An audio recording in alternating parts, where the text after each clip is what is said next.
Hi, welcome to Sheep Farm Podcasts. And with me and Chris tonight, and back for a third time, must be a glutton for punishment, is psychotherapist Jerry Mazinski from the US. And we're also joined by Jenny Lynn from here in the good old damp, wet UK, who has also experienced these parasitic entities firsthand, as well as in her line of work as well. Jenny is an authority in her field of integrative psychotherapy and hypnotherapy, and she's a fellow of the National Council of Psychotherapists, supervisor for the Hypnotherapy Association, and a member of the General Hypnotherapy Register, and an individual member of the British Association of Counselling and Psychotherapy. She's also been a member of the Buddhist lay organisation. I'm going to try and pronounce this now. Keep getting grief for not being able to pronounce things right. Soka Gakkai International for 30 years. Is that right? Yep. Yep. Now, that's what I call a resume. It makes my education look like, a Yorkshire bloke who's just been down pit. Before we start, what I want to say is that COVID backwards is divuk. And divuk is a term derived from the Hebrew word dibuk, spelt D-Y-B-B-U-K. Now, me and Chris have mentioned this a few times in our podcast. And a dibuk, or a divok, is an evil spirit capable of possessing other creatures, and it's believed to be the suffering soul of the dead. Dibuks are believed to possess poorly evolved creatures. And that is a great lead into what we will be discussing tonight. This subject is one of those great mysteries, and at the same time resonates on so many levels with me, Chris, and the guys who we're on tonight, and so many other people.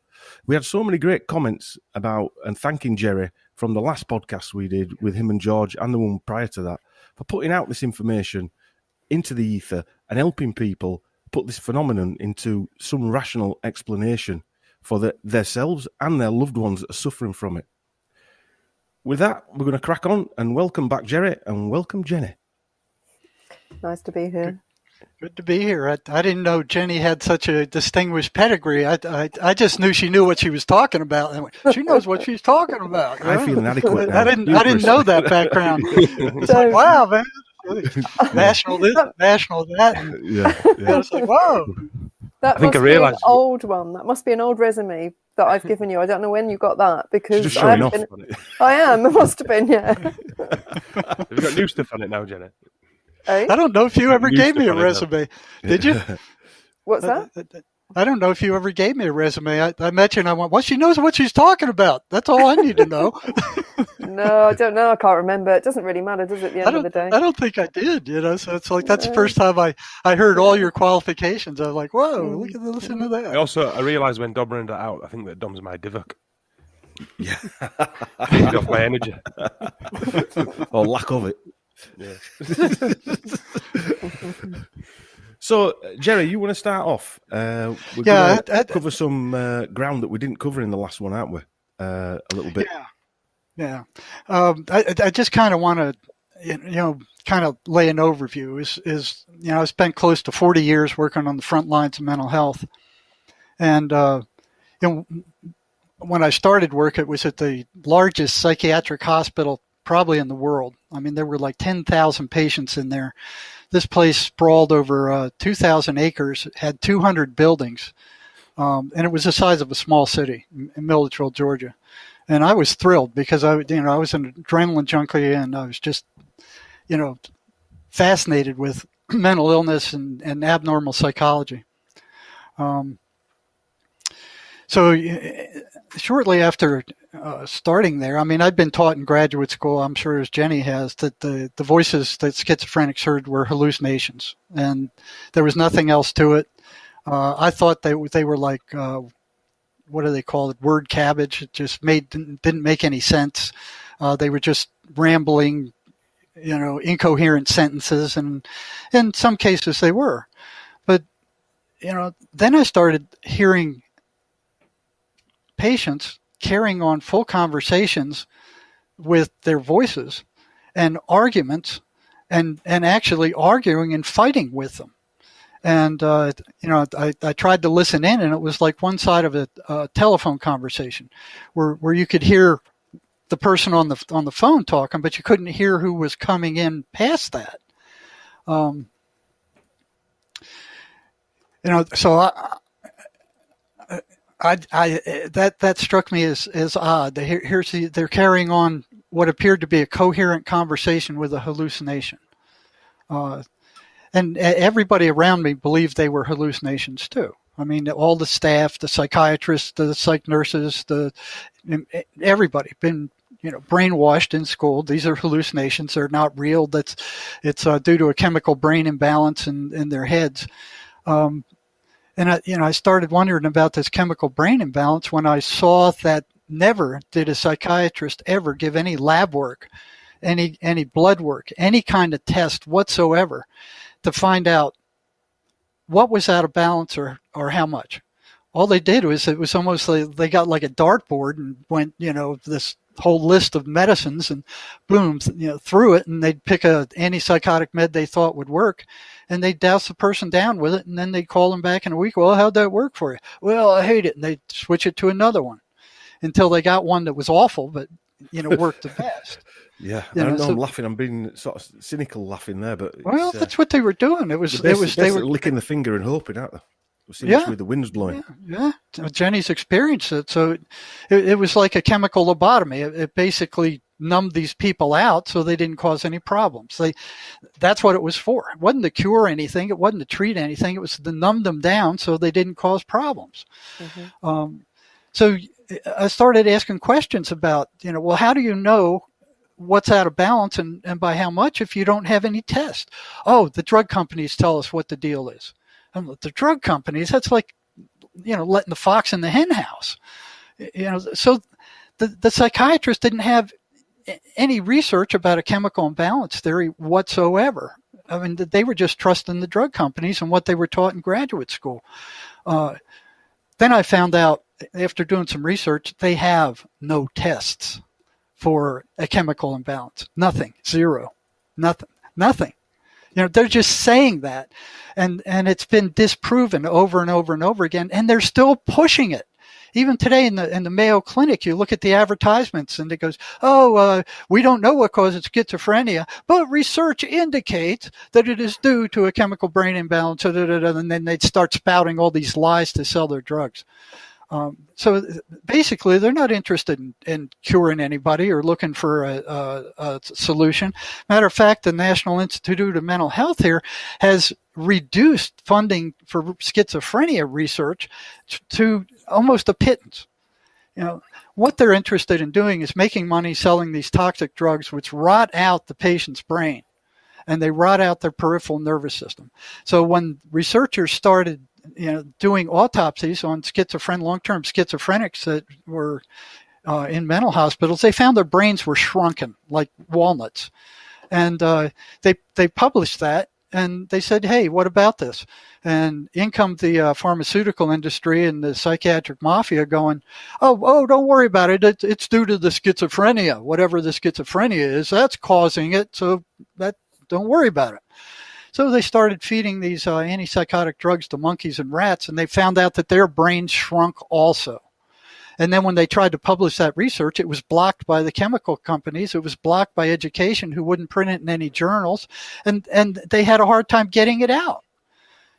They didn't want people to know that these drugs actually destroy the brain of schizophrenics and whoever else they'd given it to. And now they're giving it to thousands upon thousands of kids.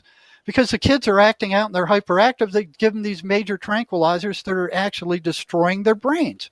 This is unconscionable what they're doing, just to make money selling their toxic drugs. And they sell them in the United States, to stay sane in the United States on these drugs, with $800 to $1,000 a month. You go across the border to Mexico, you can get the same prescription from the same company for $75 a month. They are just robbing the people here blind and driving up the cost of medical services just astronomically. And they go, oh, well, we had to spend millions of years researching all this stuff and billions of dollars to research. No, antipsychotic drugs were found by accident in a dye factory in France, I believe it was, back in the late 1800s. And then they tested it on the mental hospitals here, and it numbed these guys out, shut them up. They didn't beat each other up. They calmed right down. So that was it. Psychiatry, that was the stepchild of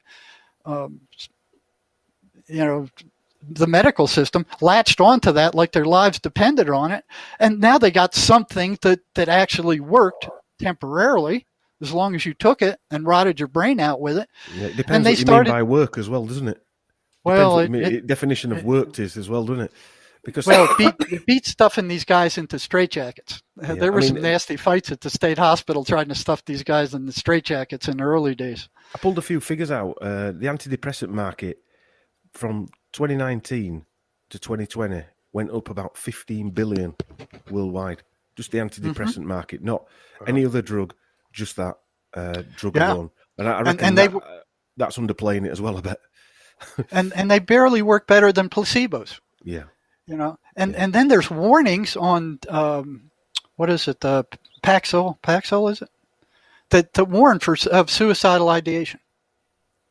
That's how well they work. That's how well it works. Now the total income of psychiatry and the big pharma industry together in a year selling these antipsychotic drugs around the world is $235 billion. That's all they care about is the money. Would you say then? I suppose it's a question to both of you, but this seems like some worldwide experiment because they know it doesn't work. Someone somewhere knows that these things don't work how we perceive them. It's a dumbing down. It's a chemical kosh, a dumbing down of consciousness, and the DSM.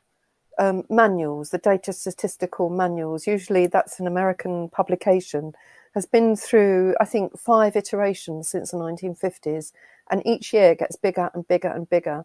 And basically, they just vote in on a raised hands basis which symptoms they're going to classify as which disease, so that they can prescribe more drugs. So basically, they have to keep with the lie that it's a mental a chemical imbalance, because that's the source of their income, and it dumbs people down. The drugs just dumb everybody down. When I know Jerry says sometimes you need a drug to reach your patient, which I think you probably is true, but I find when patients are heavily addicted to antidepressants, it's very hard to reach them. They're not doing their work. They can't feel the pain. There's no need to do their work. They know they're not happy, but they're not unhappy enough to really dig deep and do their work. So I find it just dumbs everybody down, paralyzes the conscious mind, and just keeps everyone enslaved to big pharma. Well, I was talking about the antipsychotic drugs, but I agree with you on the antidepressants. And some of those are so addictive that when the person tries to get off, they just can't. So they have to keep going back to the psychiatrist for prescriptions because they say, I can't get off them. I can't function. I feel miserable. My system starts falling apart. Why don't you tell? We're supposed to feel emotions. And antidepressants stop me feeling the emotions. We're supposed to feel pain. That creates our life and as being, doesn't it? It creates everything we are. Yeah, that's your personal Jenny, growth, tell them what it felt like to be on those antipsychotic drugs. Yeah, I mean, the antipsychotics, we are talking... Oh, I was 23, I'm 57, so it's a lot of years ago, and I haven't taken one since. But I remember being, paralysed, literally physically paralysed, like you're in a straitjacket, but my head was racing. So that was the very first drug they put me on. I think it was Largactil, could it have been Librium? I can't remember. Whichever it was. I've got my medical notes around somewhere. Yeah, don't worry about it. They're all basically the same. Yeah. Did it get rid of the voices or? No, not at all. Not at all. No. I mean, the fear was horrendous. I just remember being in quite a lot of terror, really, at the time. And this was the very first week that I was there. I was literally paralysed with these drugs, really in a lot of fear, a lot of terror. And the pictures that I had in my head and what I thought people were saying to me, which they weren't, and when people would come up to me, I'd think they were about to, clock me one, or it was a state of total meltdown, red alert, because you couldn't trust anyone with anything. And that was the sensation, the first sensation I had on these particular drugs. They changed them, might have been a fortnight in. I think what they tend to do, like Jerry said, they just throw a dart at the board and think, well, we'll put the most paralyzing drug into them just to calm them down. It's not calming you down. It's just making you physically incapacitated so they can start to observe you. And it's only then, after a couple of weeks, that they start to change the dosage or they start to change the drugs. So they put me on something else. And I called the next lot I was on my uppers and downers. So they just kept me high, those ones. I was just running around like a mad thing. I'm 5'7" and I went down to about 8 stone. I was tiny, skinny little thing over the time. But yeah, the drugs are just horrendous. And Jenny, what was your first experiences with psychiatry when they first committed you in there? How long did he spend with you before he started, okay, we're going to put you on this stuff? Did they tell you about any of the side effects or what to watch out for or how dangerous these drugs were? No. What was your experience with them like? You're not considered compos mentis, so they're not going to consult you because you aren't considered to be in your right mind. And you can't make a decision, and you can't really easily. It's impossible. You're in a state of abject fear, like I described in one of our interviews recently, Jerry. I was on the run mentally and physically. It feels like I'm running. I'm trying to run away from something, and you're not in any fit state to really understand what they're saying to you. I'm just reading the side effects here of very common side effects. 1 in 10 people, so that's quite a low. You can't control your movements, mainly that's tongue, mouth, jaw, arms, legs, trembling, muscle stiffness or spasms, slow movement, producing more saliva than usual, feeling restless, seizures, alteration to heart rhythm. I mean, it goes on and on and on and on. Sexual dysfunction, adenomia. Literally hundreds here. Yeah. It's quite horrific just watching that, just looking at that. In my entire career, I have never seen a psychiatrist sit down with a patient and say, listen, watch out for these side effects. These are dangerous. If you hit these particular neurological effects, let me know. What they did in the state hospital instead, once that neurological damage started and the neurological symptoms began with the shaking and the tongue darting and like that, then they put cogentin on top of these drugs that were already rotting out their nervous system to mask the side effects so they didn't experience them. And they continued on those meds as they rotted out their brains and the nervous systems. And they're doing that today. I don't... Well, I mean, in fairness, Jerry, we're seeing this mass worldwide medication being handed out like confetti at this minute in time. It shouldn't really surprise us that people who are vulnerable are getting battered the way you guys are telling us they're getting battered when they're actually basically in prison, aren't they? Yep, virtually. And like Jenny said, you have no rights. They won't listen to you, because you're crazy, and you're irresponsible, and they treat you like less than human. Yeah. It's like they're the gods and you're the slaves, and you will do what they say or they'll lock you up. They'll put you in. It is like something out of the 19th century, like straitjackets. They've just replaced straitjackets with chemical straitjackets. The treatment's the same. You're still locked away like some mad person, Boris Johnson's mother passed away a few weeks ago. And me and Christian, when we did our presentations on the Johnson family, she was put into a psychiatric ward. And I think she had electric shock treatment. That's another one. I think the rumour was. And so you can tell, if she's had electric shock treatment, the chances are she's been heavily sedated as well, hasn't she? So, on various copious amounts of drugs. I told you what those look like, right? Didn't I explain to you? Yeah. Pretty horrendous, aren't they? I almost fainted. I mean, I got a strong stomach, but I had to grab the column as I was leaving. It was just so horrendous. I mean, and all that does is it stuns their brain for a week or two. And they walk around like, and it's the attendants that make those decisions. Oh, this guy's causing a lot of trouble. He needs another shock treatment. And then the psychiatrist administer it. The guy walks around. You can see the neurological damage after just one of those shock treatments. Yeah. A friend of mine, and I mentioned this before, a friend of mine's dad, he had electric shock treatments, and then they let him out and put him in one of these like halfway houses type places.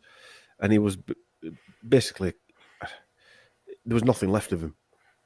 He'd been in there 2 or 3 years at least. I think it was longer than that. He didn't last much longer, to be fair. He passed away. I think he passed away for about a year of being out. But he'd lost loads of weight, like Jenny was explaining. So, yeah, I think we're going to go before we kick off and go real deep into Jenny's story, have a look at these patterns, won't we? We're going to talk over the general throughout, and then we'll discuss them in more depth later on. Well, let's talk about the voices a little bit first. Okay, so psychiatry insists that the voices are hallucinations. Right. And when I got to the state hospital, nobody was curious about what these voices were telling these people. It's like, oh, they're nuts. They're hearing these voices. That's what they do. They're just hallucinations. They don't make any sense. And I'm like, nobody except me was curious about what these voices were telling these people. And so I started asking them. And I found some of them got upset when I started asking them about their voices. And they didn't trust psychologists. They didn't trust the staff, because what had happened to them previous to that is, as soon as somebody started asking, "You hearing voices?" "Yeah, I'm hearing voices." "What are they telling you?" "Well, they're telling me to kill myself." They lock them up in a padded cell. They put them on suicide watch, a stripped down cell with nothing that they can hurt themselves with. Bare bone bed, and they lock them in there until they're not suicidal anymore, and douse them down with drugs. So, I was just real curious about what these voices were saying. So I started asking them. Some of them got upset. They told the psychiatrist. I ended up in front of the medical director's office with him telling me these voices are hallucinations. And you're asking them questions about them. You are reinforcing their hallucinations, and you are making them worse by asking them questions about what the voices are telling them. I want you to stop it. And they ordered me to stop it. That happened twice at the state hospital with 2 different psychiatrists. They won't even let you investigate what the voices are saying. And I saw no evidence that asking them questions about their voices made them worse. Some of them got upset, and, they'd walk away. They wouldn't attack you or anything like that. At the very worst, they wouldn't cooperate because they didn't trust you. But what I found is that every tidbit of what I found that they told me about the voices, the next time I could found a patient I could talk to, I'd say, well, this is what I know about the voices so far. Can you tell me anything more? And just having that little bit of information, they would add more. So it took a few years before I had enough to, okay, I know this much, and then they would add more if they trusted you. But the hard part is how they're treated once, and Jenny could verify this. Once you're diagnosed, they start hearing voices. They tell their friends. Their friends are freaked out. They leave. They go, "This person's possessed. They're weird. They're hearing voices telling them all this crap," and so they lose their friends. Then they tell their families, and they start withdrawing into their room. They don't want anything to do with their families, and they start causing problems. And they hear them arguing in their bedrooms with the whatever it is. So they take them to the psychiatrist. Psychiatrist said, "Yeah, you hearing voices?" "Yeah." And okay, well, you're schizophrenic, man. Take these drugs. There's no cure. You're going to have to take these for the rest of your life. And that's it. They're off and running, and they can't stand those drugs, so they take them for a month or 2, and then they go off and they relapse again, and that cycle goes over and over and over again. And that's the state of our mental health system is in the Western world right now. They put them on these drugs. They say, you stay on these drugs. They hate those drugs. They go off them. They go psychotic again. They end up back in the hospital again. It's another $10,000 for the admission. The psychiatrists are making a fortune. The psych hospitals are making a fortune. The insurance companies are getting ripped. And it's just this giant merry-go-round that goes round and round and round.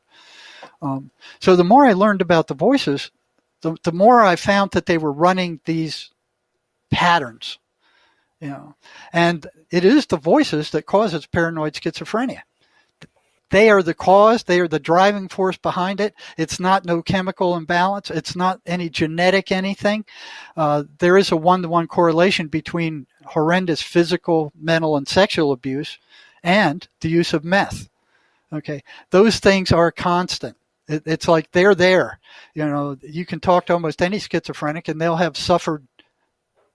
When you say meth, can you just be a bit clearer on the types of drugs that you mean by that? Meth is I've seen more prisoners go psychotic on meth and come through the ER psychotic on meth than any other drug out there. So amphetamine. It's amphetamine. It does something to the cocaine will do it. I mean, I've seen a fair amount come through on cocaine, but meth is the number one. The Heroin? Prisoners called it the devil's drug. No, heroin. No. Heroin calms people down. Right. And a lot of schizophrenics will take heroin just to calm down because these voices are horrendous. Jenny could tell you about what they're like. You want to say something about what it was like dealing with those things when they hit you, the voices, Jenny?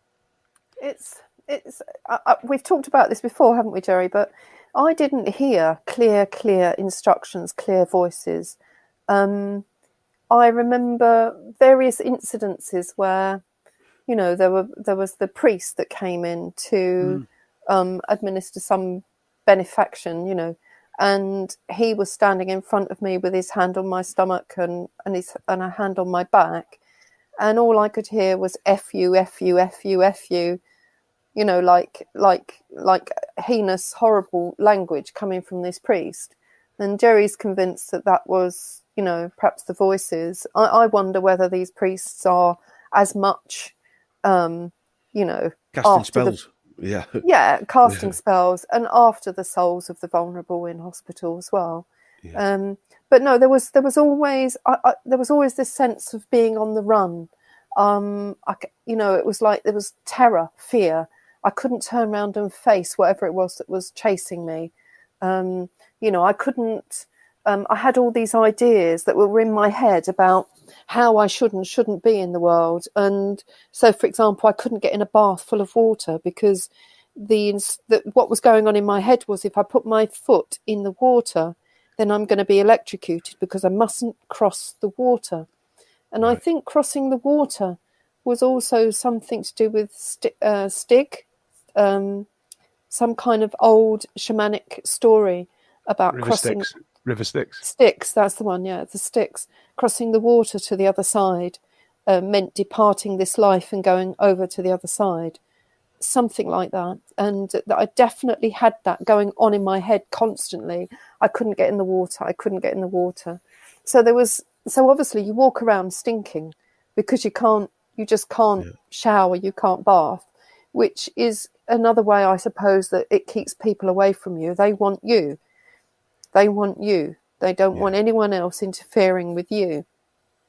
So it's a strange one, because some of the treatments we do in our clinic, I went through a phase where I didn't want to have the treatments, even though I knew they were being beneficial to me. There was something inside me talking me out, and it was parasitical, I know it was, talking me out of actually physically having this. I had to force myself to have the treatments, even because I'd had some and everything had got a lot better. And then, anyway, so it's a similar sort of conversation, isn't it, as you with the water, really? It's just slightly different, which is, again, it's sort of outside this psychotic or the schizophrenic sort of scenario, but it's still the same controlling element, isn't it? Something that's beneficial, you can't have. You've been convinced not to do something beneficial. Exactly, yes, yeah. Right. Something Jerry and I learned last Monday week, I think, with a guy called Phoenix Aurelius, who's quite a spiritual alternative guy, and he's saying that sprites and spirits and unnamed and unseen, the unseen is around us everywhere. Yes. And it's all vying for your attention, and everyone is susceptible to these unseen forces. It's just a matter of degree as to whether they manage to capture their host, and take over. Yeah. But a lot of us are walking the line all of the time, thinking the thoughts that are in our heads are ours, when in fact they're being planted there most of the time. So That's right. if you think of your aura and it's like a human Wi-Fi, which has been destroyed right now, or certainly been detuned. Do you think that's allowing these things easier access? When I use the word things, like drugs will alter your aura, won't they? You know, the whole thing. And then these things, which is probably like your firewall, if you like, if we're basing it on a computer, allowing these things to interact and control you from outside in. Yeah, that's how meth works. It destroys the firewall. Yeah. You know, and the people using it, they feel like Superman. It makes them feel great. They come down and you know, they crash.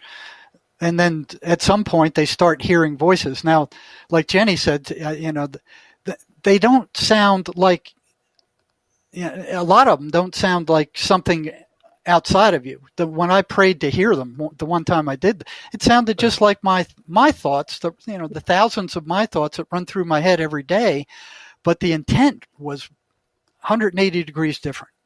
They sound just like your thoughts, but the intent and the content is very different from how you normally think. In Jenny's cases, it'd be like, oh, that guy's going to hurt you, or somebody's chasing you, or don't trust that doctor. These are thoughts that sound just like the regular thoughts that run through her head, but they're not from her. You know, and that's the problem. People think that all your thoughts belong to you. Emanuel Swedenborg, 700 years ago, he pointed out clearly that most of your thoughts don't belong to you. Yeah, they come in from elsewhere. And that was 700 years ago. Have you come across Rupert Sheldrake's dogs who know when their owners are coming home or something? Mm-hmm. So, you know, we think the thoughts are inside our head, but they're out in the field. And they showed these videos. I don't know if you've ever seen them, Dom and I've Sherry. Yeah. Kristen, you know, where the minute the person out decides to return to their home, like the moment the dogs start jumping up and down at the door, can't wait to see them. They had a camera on both of them, and it was when he was at work. As soon as he made the decision, no matter what time it was, the dog jumped up. So, it's amazing, isn't it? Yeah. I've got 2 dogs here, and when my wife is you know, way beyond hearing range, both of them get up and they're going to the door. They know. Yeah, they know. So, yeah, that's a big mistake. People think that every thought that comes into your head belongs to you. It does not. They're not your thoughts, especially with schizophrenia. Those thoughts they don't belong to the person. They belong to other entities that are parasitic and drain their energy. So in order to drain that energy, they can only feed on negative emotional energy. They can't create their own energy. You know, and so what they did is fill their heads with paranoia and negative thoughts, and they're consistently negative. If they were a hallucination, why are they consistently negative? Hallucinations are negative, positive, neutral. They're all over the place. The voices are consistently, unswervingly negative and create paranoia, and they say horrible things about the person. They say don't trust anybody, don't talk to anybody, don't tell anybody about us, the voices. You know, go in your room and lock yourself in there. They want the person to isolate.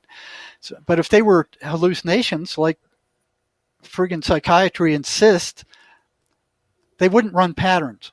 And negativity is one of their biggest number one patterns. They're all consistently negative.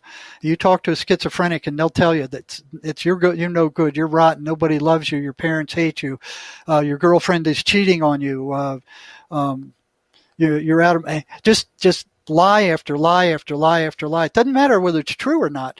What they're after is that negative emotional reaction. And then when you talk to the schizophrenics afterward, they're drained, you know, and they don't know where their energy goes. You know, I was asking them that even in the state hospital. I found that there was a one-to-one correspondence between the voices attacking the person and them being emotionally and energetically drained. After the voices attacked them, they had no energy left. They couldn't even get up for breakfast. They couldn't even get out of bed.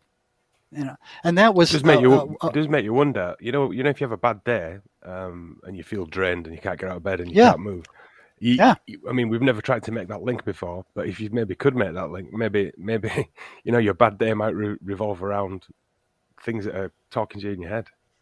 Yeah. Or you know how you remunerate about something going wrong? You screwed something up and you go, oh, God darn, I shouldn't have done that. No, now this, and then this is going to happen. And now, and it just goes round and round and round and round. That doesn't happen with animals. It only happens with humans. Yeah. That's them in there pouring gasoline on the fire and sucking that negative energy from you.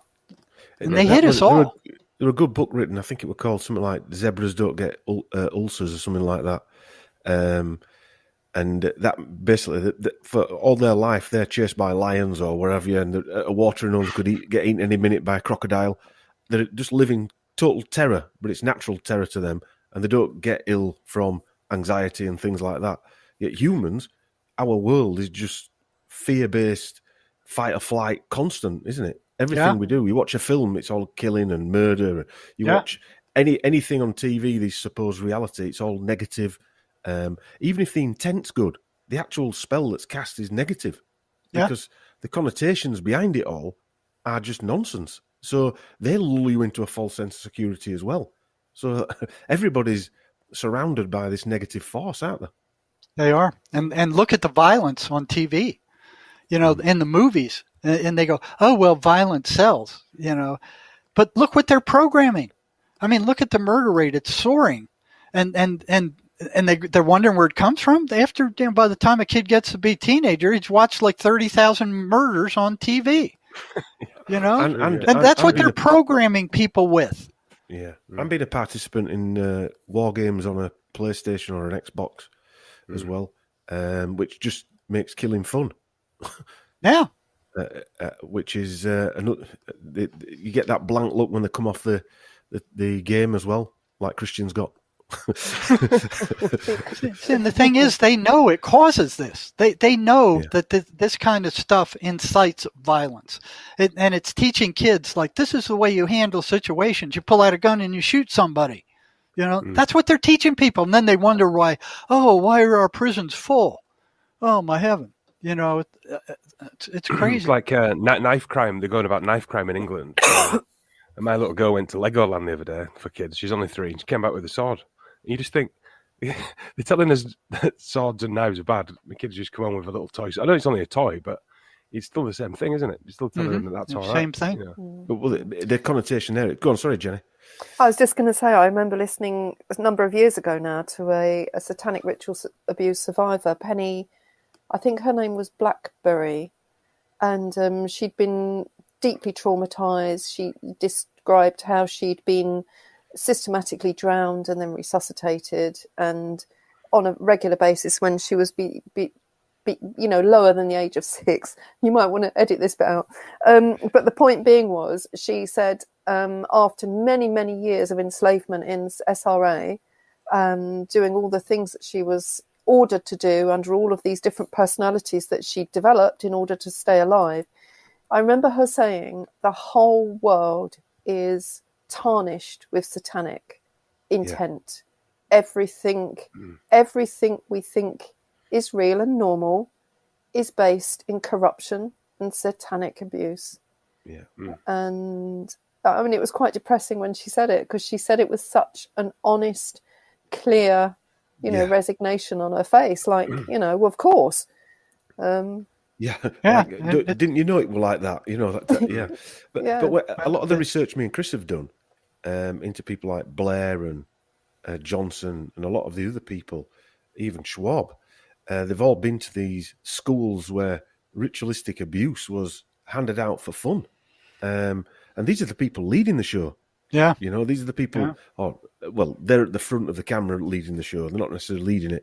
But is it any wonder that sort of energy is then portrayed onto everybody else, So the patterns, Jerry. Well, as we're going through these patterns, these are the patterns that the schizophrenic voices run. But take that and compare it to the messages that we're getting from the mainstream media and the politicians today. And so, the big businessmen like Gates and people like that, and the health the deep state ministers and the Fauci and the Sith Witty. And he does look like the Sith, doesn't he? The Lord Sith. Valance is another one. Van Tam. You won't know Van Tam, but we showed his grandfather was the Prime Minister of Vietnam. Yeah. So his grandfather was locked up for abusing the Vietnamese and then released by the French and then put into power. Yeah, exactly. And he's the one handing out the arm spears for children now. Look at friggin' Biden and these fools we have in Newsom just cheated on another election in California with the mail-in ballots again. Cheated his way into power again. And now anyway. The Arizona election, beyond all doubt, has been proved to be fraudulent, and the governor will not decertify the vote. So he has certified a fraudulent election.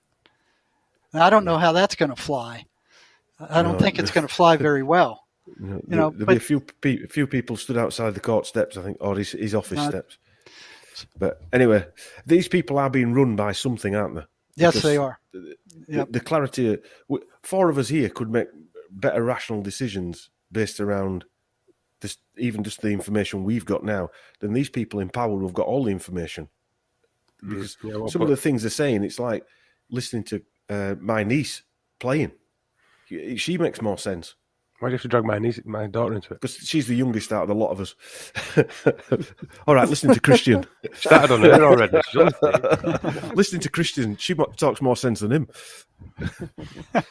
Well, he's on you today, ain't he? Could I just ask you quickly, as a little intro, mate?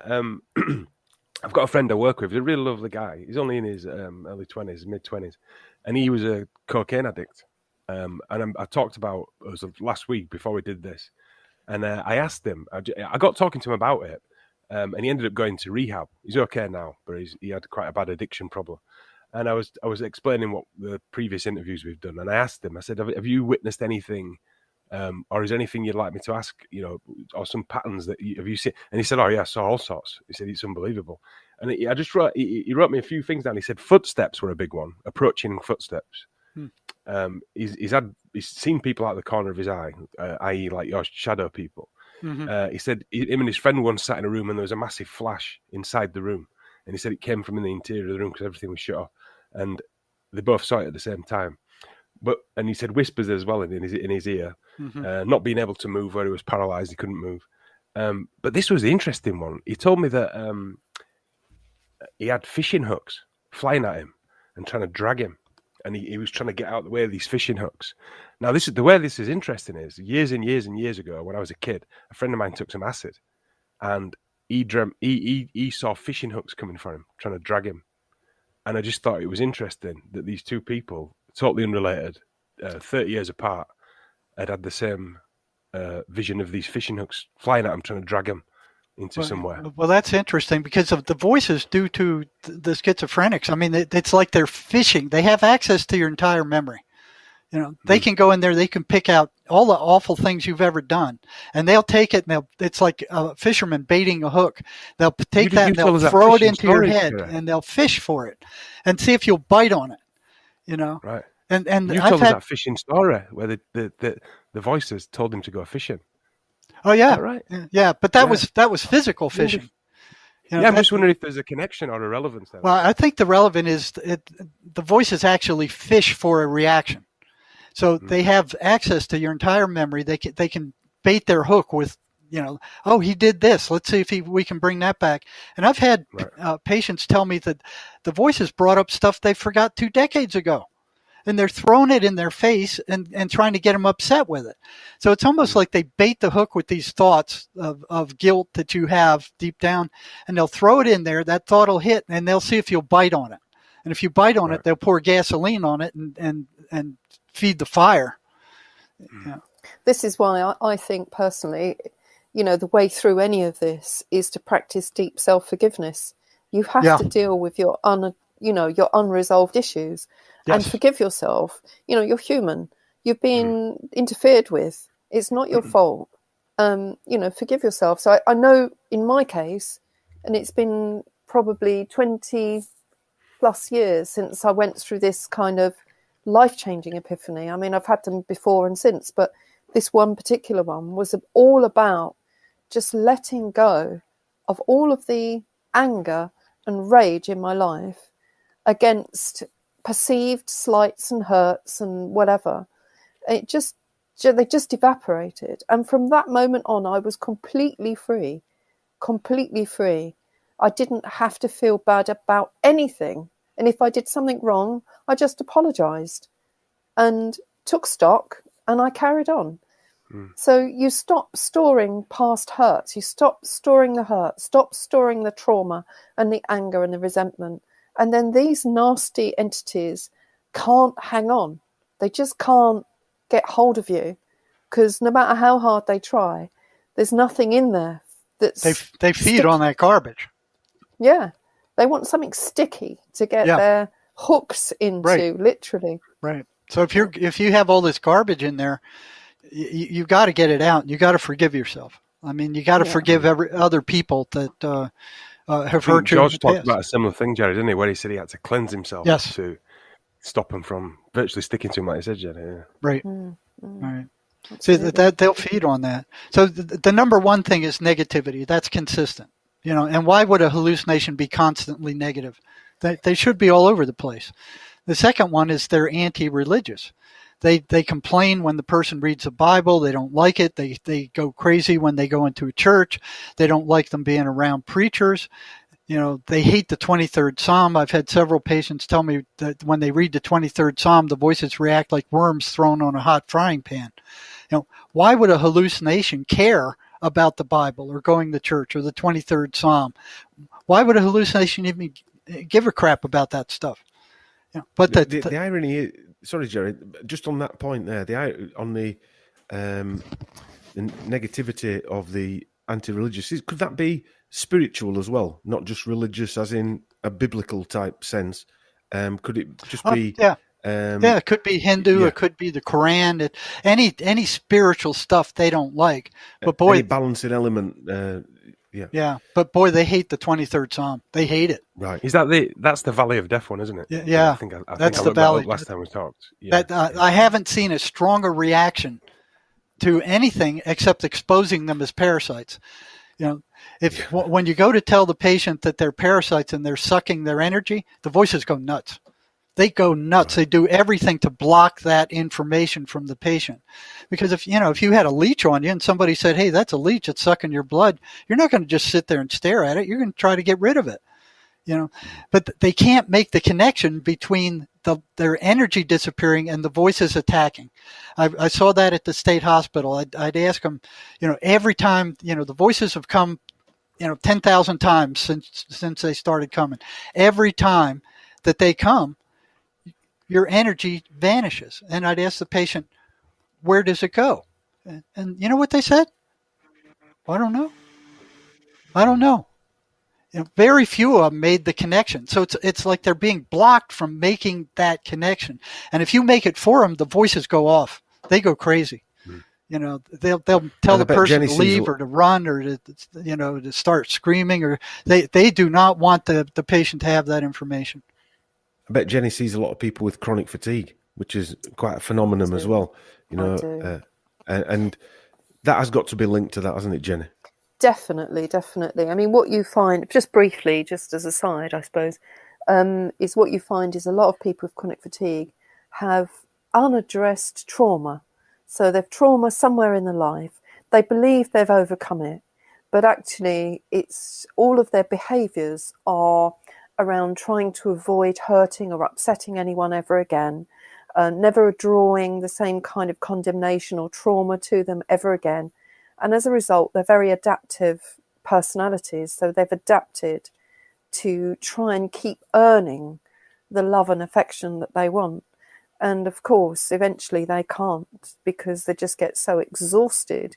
Like I think I described to you two guys last week, the potters, the clay has to be central on the potter's wheel. Otherwise, it goes all over the place. And what you find with chronic fatiguers is that the clay's never central. So they're spending all this energy trying to keep it more or less central. And eventually they're just exhausted. But what you'll find is the kind of mind games that they play with themselves can get really, really intense.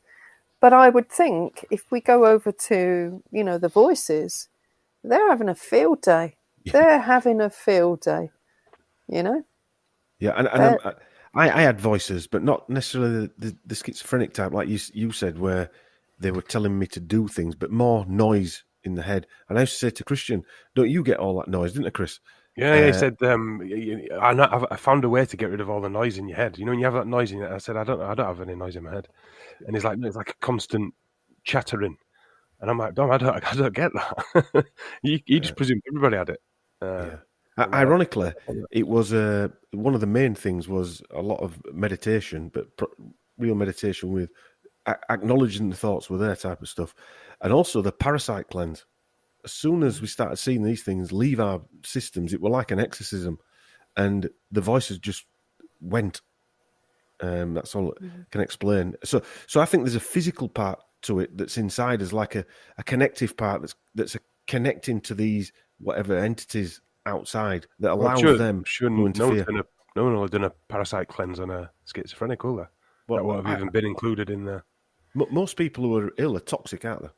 And so there more will be toxic, heavy metals because they need conductivity and etc. Yeah. All right. Sorry, Jerry. We derailed again, then, didn't we? We're an hour in, and we've got to point 2. Well, yeah. Well, we covered they foster and create negative emotion. I mean, they do that. They energetically drain their victims. And what's interesting about the human brain is it produces ethereal energy, and it produces. Their non-physical part, the thoughts, the thinking, and the physical part. So where ethereal energy is turned into physical energy, where you have a thought and you build something, or you have a thought and then you turn it into physical energy, you do something. But it's the brain that produces that energy. So that's what they're after. They're after that ethereal energy, and it is energy. A thought is energy. Prince Charles, sorry, but isn't he related to Dracula, Prince Charles? Yeah, and the blood-sucking vampire. That's quite a satanic thing. What you're explaining there, it's the exact same thing. Sounds satanic to me. That the energetically drained victims. I mean, you're not getting much more satanic than that, are you? Surely. Right. And I think that's why Dracula has such an impact, because subconsciously, this is actually happening with these entities, and when they bring it out into the physical, like they're sucking your blood, they're sucking your life blood, but they're doing the same thing, but they're sucking your life energy. And now we're seeing it on a mass scale. The essence of you, aren't they? The essence of you, Yeah. And schizophrenics, after these things attack, they're drained. They just lay in bed and they're just drained, and for the most part, they can't figure out where their energy went, and they don't even think about it. And for years I thought it was the anxiety, until a situation when the prison came along to prove to me that it wasn't the anxiety. And then it was like, okay, then what is it? And that's what it was, and I did a bunch of experiments that showed that, yeah, it was. Another thing that happens that's a pattern is they get louder after sunset, and they have something called, what is it? The something syndrome that old people get. What is it, Jenny? That sundowners syndrome. That all these old people in the old folks' home, when the sun goes down, they start getting crazy. So the voices get louder after sunset. And so the other if we time, just tie that, if you tie that in with the mainstream media, that's when.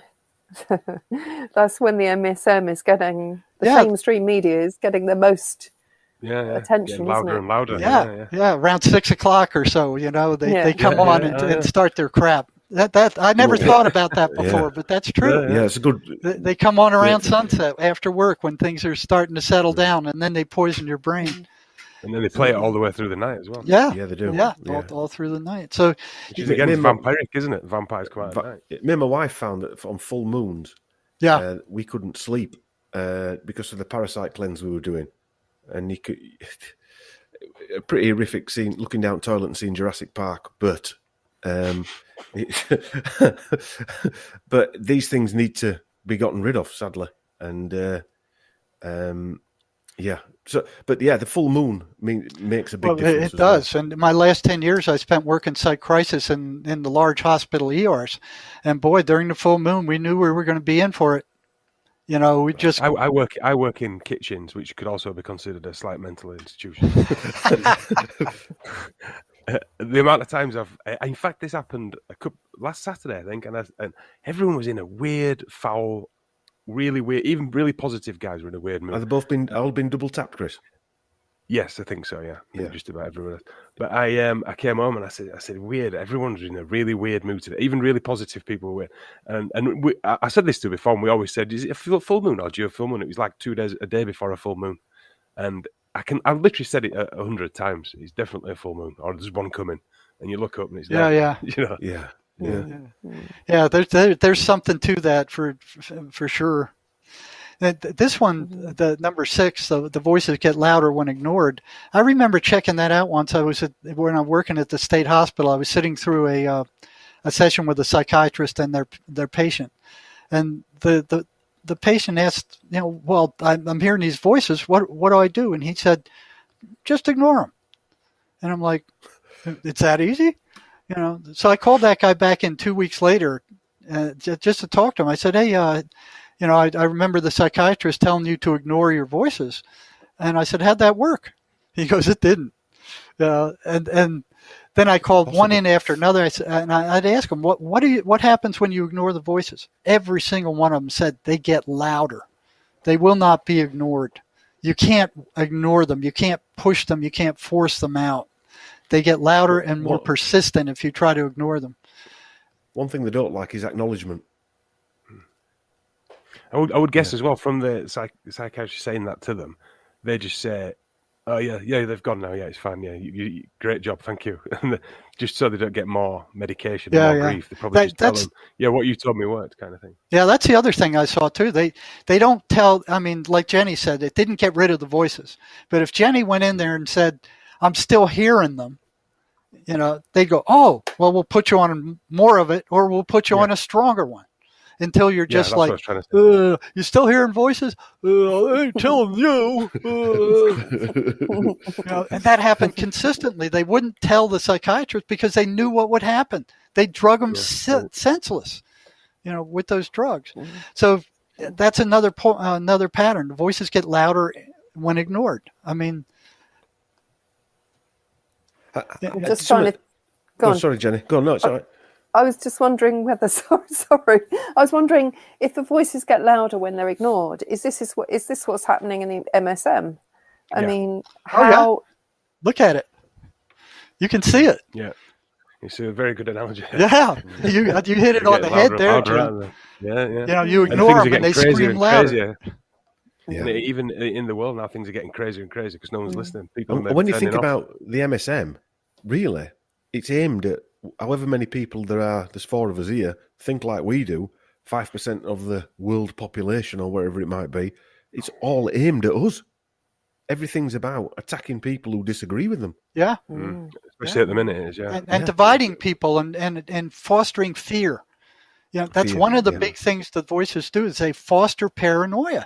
And look at the messages we're getting. Oh, you're all going to die of COVID and 50 million people drop dead in the streets. And it's all lies.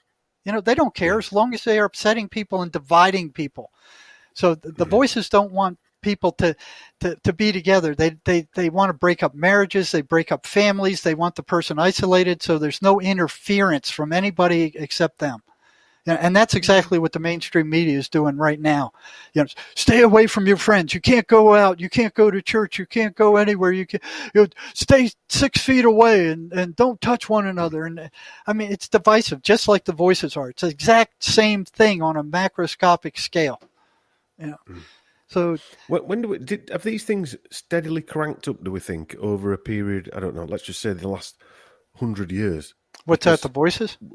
The voices. No, they've been around for thousands of years. I mean, yeah, I accept that, but do we think that for some reason they've got more of a hold at this moment in time? Well, I think once science came on 200 years ago and started explaining and rationalizing everything, I mean, prior to that, people knew these were demons. They knew they were evil spirits. They knew it. You know, it was common knowledge. But once science took over 200 years ago, and especially when psychiatry came on, you know, oh yeah, these are hallucinations. These guys got a broken brain. Don't listen to anything they say. They're wacko. That you can't believe anything they say. They're nuts. You know. So when science came on and started rationalizing, there was no way to measure it. There was no way to prove it. Other than the schizophrenics themselves, and they weren't talking to them. You know, and the schizophrenics weren't talking to them either because they didn't trust them. You know, so here's the patient showing these marked symptoms, and they're all the same symptoms, and psychiatry doesn't want to know anything about the most predominant symptom that these guys are displaying, the voices, because they just blow it off. Because the thing they're bringing to us, and that you saw firsthand, Jerry, was a portal into another world, really. That's right. A door into another world. Well, that's what it is. It's a portal into a dark world, you know. Yeah, very which dark world. These people can be walked out of if there's a certain point beyond which they won't return. I've seen that over and over and over again. You know, they're so far gone, they're never coming back. But there's a lot of people that they can be walked back. They can be brought back if you know what you're doing. And that happened in the prison. I ended up in front of the medical director in an inquisition when the patient started fully recovering, going off their meds and no more psychotic symptoms. It can be done. They don't want you to know that. As George proved. George, yeah, I talked to George the other day. He's doing real well. You know, he's got the voices beat back. Matter of fact, he's taunting them now. You know, instead of just leaving them alone, he's actually taunting them. He was telling me the other day, he said, entertain me. He's telling the voices, entertain me. And they're going, we're not entertained. We're not doing anything with you. You don't listen to us. And he's going, entertain me. Go ahead and entertain me. So he's taunting them. Yeah. So I said, you need to just get rid of them totally. So he said that down to 0.02% of where they were when I first started working with. Fantastic. Yeah. What a great guy. And the thing is, these points that you've got here, you could actually swap over and put them in Britain as a group in Sage called Spy B. You could actually swap them over onto their plan of how to terrify a nation, and it'd probably fit whatever. Yeah, and I've actually read that document, and I know there'd be an equivalent in America where they've just been terrifying people. Foster isolation. I mean. That one phrase there sums up what we've all had to do over the last 18 months. Yeah, it's the same thing. That's what I'm telling you. You know, psychiatry's got their head so far up their butts when they say that these things are hallucinations that they're probably not going to get it out in my lifetime. You know, they're so programmed and so arrogant. And they have the medical degree. And it's like, yeah, we know something. They don't know jack squat about schizophrenia. They know nothing about it. You know, and when they start asking the patients about what they're experiencing and what is happening, then they're going to start learning. But right now, they don't know jack squat. You know, but when you think, sorry, Jenny, go on. Go ahead. Psychiatrists have the highest rate of suicide amongst all medical staff. They do, and you know what? Yes, I remember it's equivalent to that of the schizophrenics themselves, which is really interesting. So the suicide rate for schizophrenics is 3 to 5 times that of the general population. And so is the suicide rate of psychiatrists. It's just slightly lower than that, but it's in the same ballpark. What does that even mean? Is that a karmic thing? Or what does that even mean? Why they're like it, you mean? No, I mean just why, like Jerry said, it balances out at literally the same percentage. Is that a karmic thing, do you think? I reckon they're as infected as their patients. I think they're as infected with self-doubt and misery as their patients. Yeah, and they see their patients aren't getting any better. They get worse. You know, with time. Maybe they know what they're doing is wrong as well. And because how on a conscious level maybe not, and maybe they're doing it for the money and the esteem of being a doctor and all this type of thing. But underneath somewhere, just like the people that are running around at the minute, lifting the sleeve up to be speared in their arm, one of the most divisive things is the jab. If you jab your kids, it's the biggest thought that people have in medicine. People put thought into, they don't put the right thought into it, but they're still scared of it. There's something about it. If the doctor writes a prescription for some antibiotics or antidepressants, they'll take them. Whereas jabs, people actually do fear them. Oh, yeah. You know, there's a fear there. Yeah. Not just people like us, you know. And then there's going to be more fear. Yeah, more fear generated when these people start getting sick and they see that it doesn't stop the virus anyway. It's interesting. It's called a jab or a shot. Two quite negative inflictions on your own body. Yeah. We've got reports of 2 17-year-olds dying very suddenly in their sleep straight after vaccination. Yeah. And the mainstream media won't report any of that. You know, they say not one school. Yeah. No, they're not good. They're never going to report. No, worldwide, they cover up. They cover it up. Yeah, cover it up. The worldwide, I heard it was as high as 147,000 people have died from those injections so far, higher by far than any other vaccine that they've ever put out, and they're still pushing it. You know? Yeah, and then and people do. We're seeing people now come through our clinic, and they over the last for 6 months we didn't hear anything, and the last 3 to 4 weeks we've had 5 or 6 people contact us. Mainly ladies, young ladies as well in the 20s, who have got the central nervous system damage with constant non-epileptic seizures, just shaking, falling over and just shaking. And do you know what the doctors are saying? It's all in your head. Yeah, you're depressed. Yeah.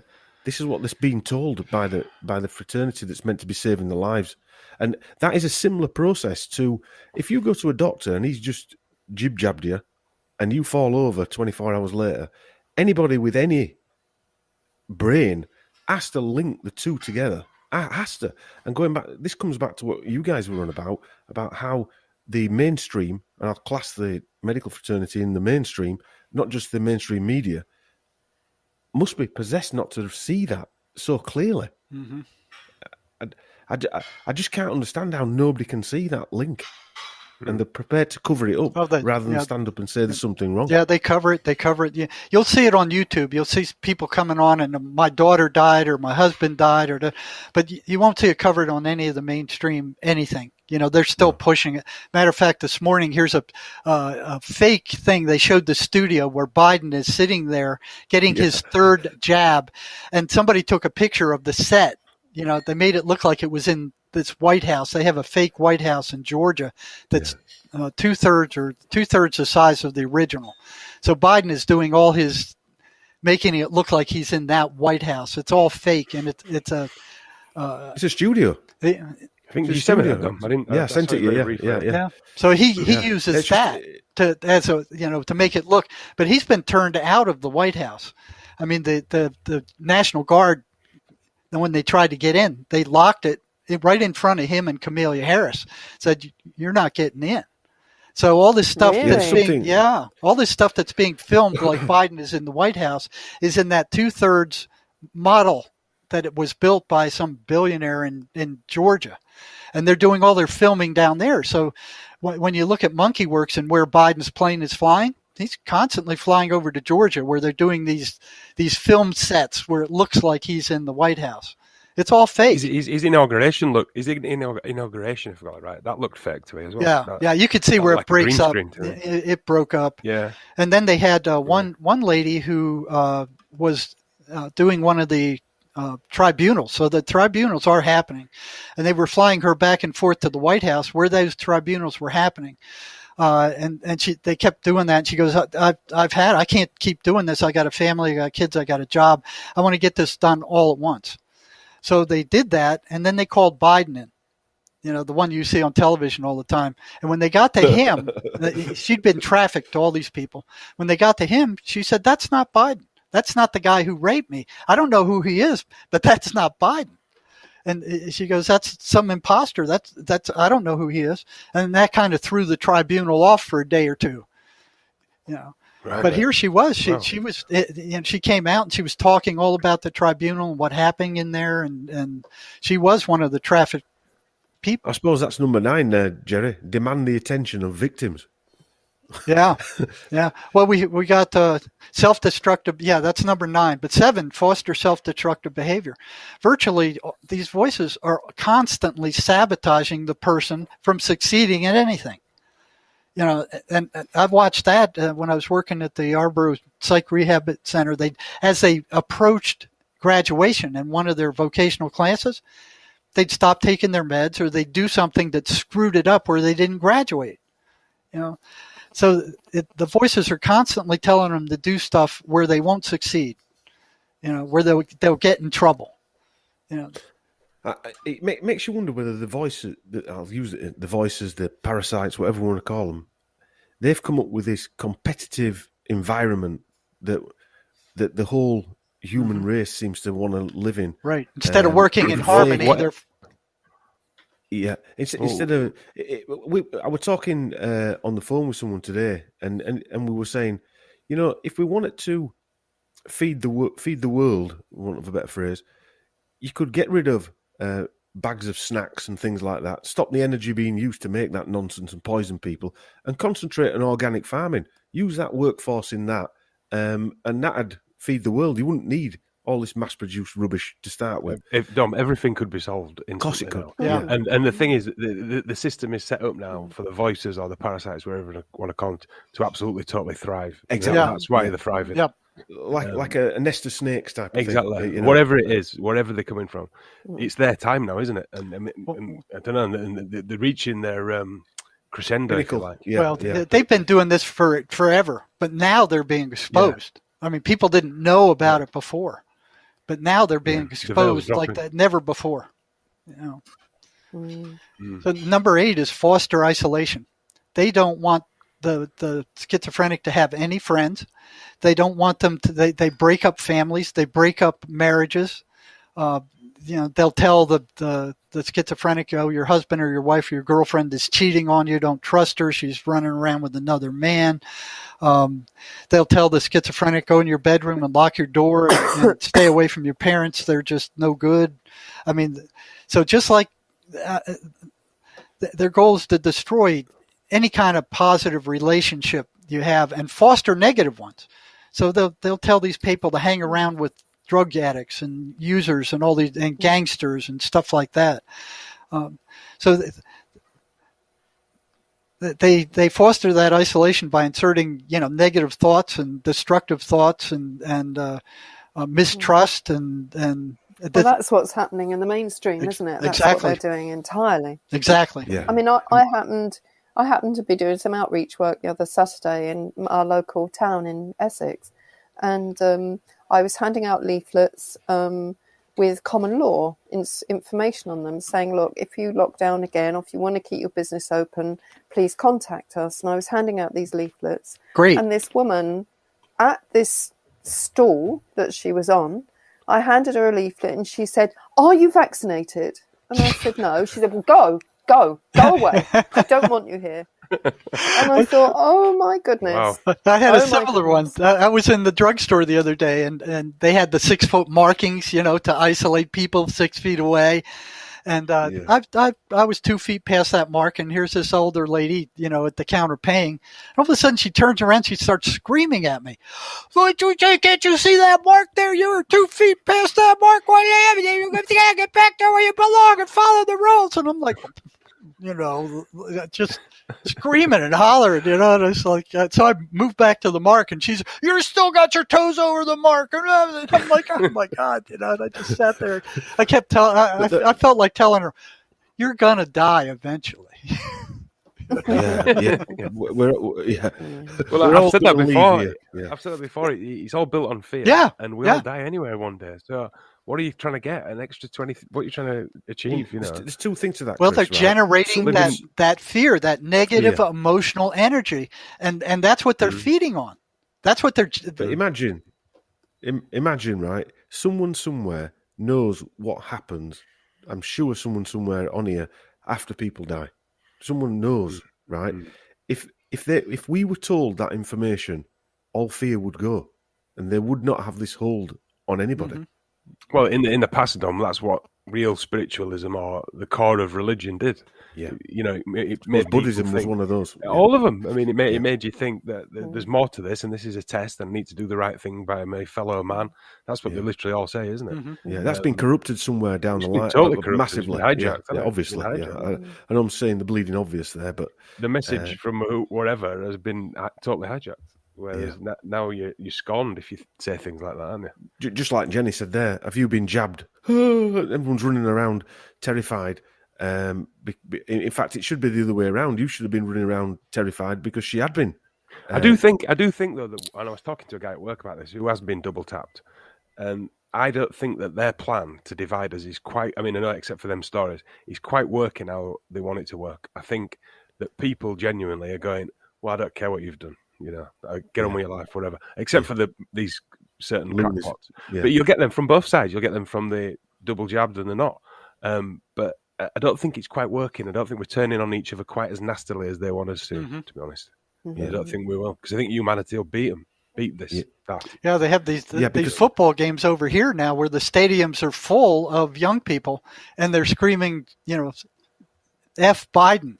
The whole stadium. Right. Screaming F Biden. And no masks. None of them have masks on. Yeah. Good. Yeah. There's a certain desperation, if you ask me, about all of this. There always has been. Like I said, Dom, if there's certain points we can win little battles in this war, if you like, we'd never know, would we? Because they're not going to tell you on the TV. No, you have to dig for it. We wouldn't be informed, would we? Yeah, you got to dig for it. I mean, the one thing they don't like is the stuff we're discussing tonight, where you're lifting a rock and shining a light on these things. Yeah, parasites. They don't like that. No. So where are we next then, Number Jerry? 9 is they demand the attention of their victims. They will not leave them alone. It's constant. It's badgering them. They can't get away from them. If they try to ignore them or distract themselves, they'll try to pull the person back to what they're telling them. Jenny, you probably experienced that while you were in there. You had no inner peace. They were just constantly on you, all the time. Your brain was going, yeah. Yeah, a bit like Dom said, that my head was busy constantly, and it wasn't good stuff. I couldn't eat. It wasn't good stuff. No, it wasn't sort of like, oh, I'm going to do this, and how exciting, and I want to do that. It was all negative stuff. It was being on the run, trying to sidestep this, sidestep that. Paranoia. Yeah, it was. Yeah. I think a lot of people could relate to that, though. You see a lot of that. I mean, the nonsense we've just witnessed in this country with the fuel. Is one of those. They said there was going to be a fuel shortage, which there isn't. In me and Chris were talking about this. My view is there's an excess amount of fuel, so they thought nobody went and drove anywhere last year, and we've got all this fuel left. How do we sell it all, and how do we increase the price without anybody knowing? We tell them there's a fuel shortage, so we can increase the price, and everyone goes nuts and goes and buys more fuel than they actually need. Well, all your drivers left. You're missing like a. Well, I don't think that's true, Jerry. I think some of the drivers might have left, but that's the story they're using to generate this fear. And also, I went to a petrol station the other day, and so there's a queue round the block, and I joined it by accident. Anyway, I needed some, so I was in there 20 minutes. But out of about 12, 15, 16 pumps or whatever it is, 2 were working. So the queue was manufactured just to cause stress, be damned. Drama, and more. Sure. There was 2. I've got a diesel car. There was 2 diesel out of about 12, I think, or 8, something like that. They were the only ones turned on, and surely all the fuel comes from the same place. So that shouldn't be a factor in the situation, should it? And also, they were only selling premium. Isn't that interesting? Yeah, exactly. And you didn't know what you were getting, really. It might have not been premium. It might have been scrapings of the barrel as well, bottom of the barrel type stuff. But so you queue for 2 hours and you've got to buy premium. A total manufactured nonsense. And you look at the fear like that generates. I can't get to work. I can't feed my kids. I can't go to the grocery store. I can't get to the. Look at the massive amount of fear that generates when you need a car to commute to your work and to get on with everyday life, and then you're worried about how am I going to do this? How am I going to get to work? How am I going to feed my kids? How am I going to pick up my kids? Well, you probably didn't see it over there, Jerry, but they actually announced on the TV. They said there's a shortage of drivers, but don't panic. Don't panic buy fuel. Everyone shot. It's like the toilet roll fiasco. Yeah. Everyone shot there and filling jerry cans up and There've been fights in the forecourts, hasn't there? As well. Again, more fear, more violence. More and violence, look at the divisiveness, more argument. The divisiveness. I mean, somebody somewhere is laughing, aren't they? They're laughing at people fighting over getting a gallon of fuel. Yeah. Well, these psychos, they've got a cruel sense of humour. I mean, even like Joe saying about your president, that's a joke, isn't it? It's a joke, and we're being mocked for even thinking that it's real. Yeah. Like the old NASA nonsense. Everything's just, the deeper down, whether it's deeper down or the more opened up, everything just becomes more obvious as an illusion. Yeah. It's what isn't an illusion now. Because as soon as I see something, I think, I saw a policeman in America, he'd handed his notice in because he didn't want to be double tapped, right? Brave guy, fantastic. But then I thought, well, why is he on Fox News? Yeah. So he's on Fox News, right? Because they want people to hand their notice in instead of hanging tight and then suing the police federation for wrongful dismissal. Yeah, these people, and that's the advert that they're putting out there. They have to make them fire them. They want people to walk off the job. No, make them fire you. If you won't take that, make them fire you and give you a documentation that you were fired because you didn't take this experimental noxious drug that people are dying from. Make them fire you. And then you can sue them. Then you can sue them later. They've done the same over here with nurses, haven't they? They've done the same over here. Yeah. I got a note from somebody that she was staying home. They weren't fired. She didn't resign, and they didn't fire her. Another nurse showed up at work and said, "You didn't fire me. I didn't quit. I showed up for work.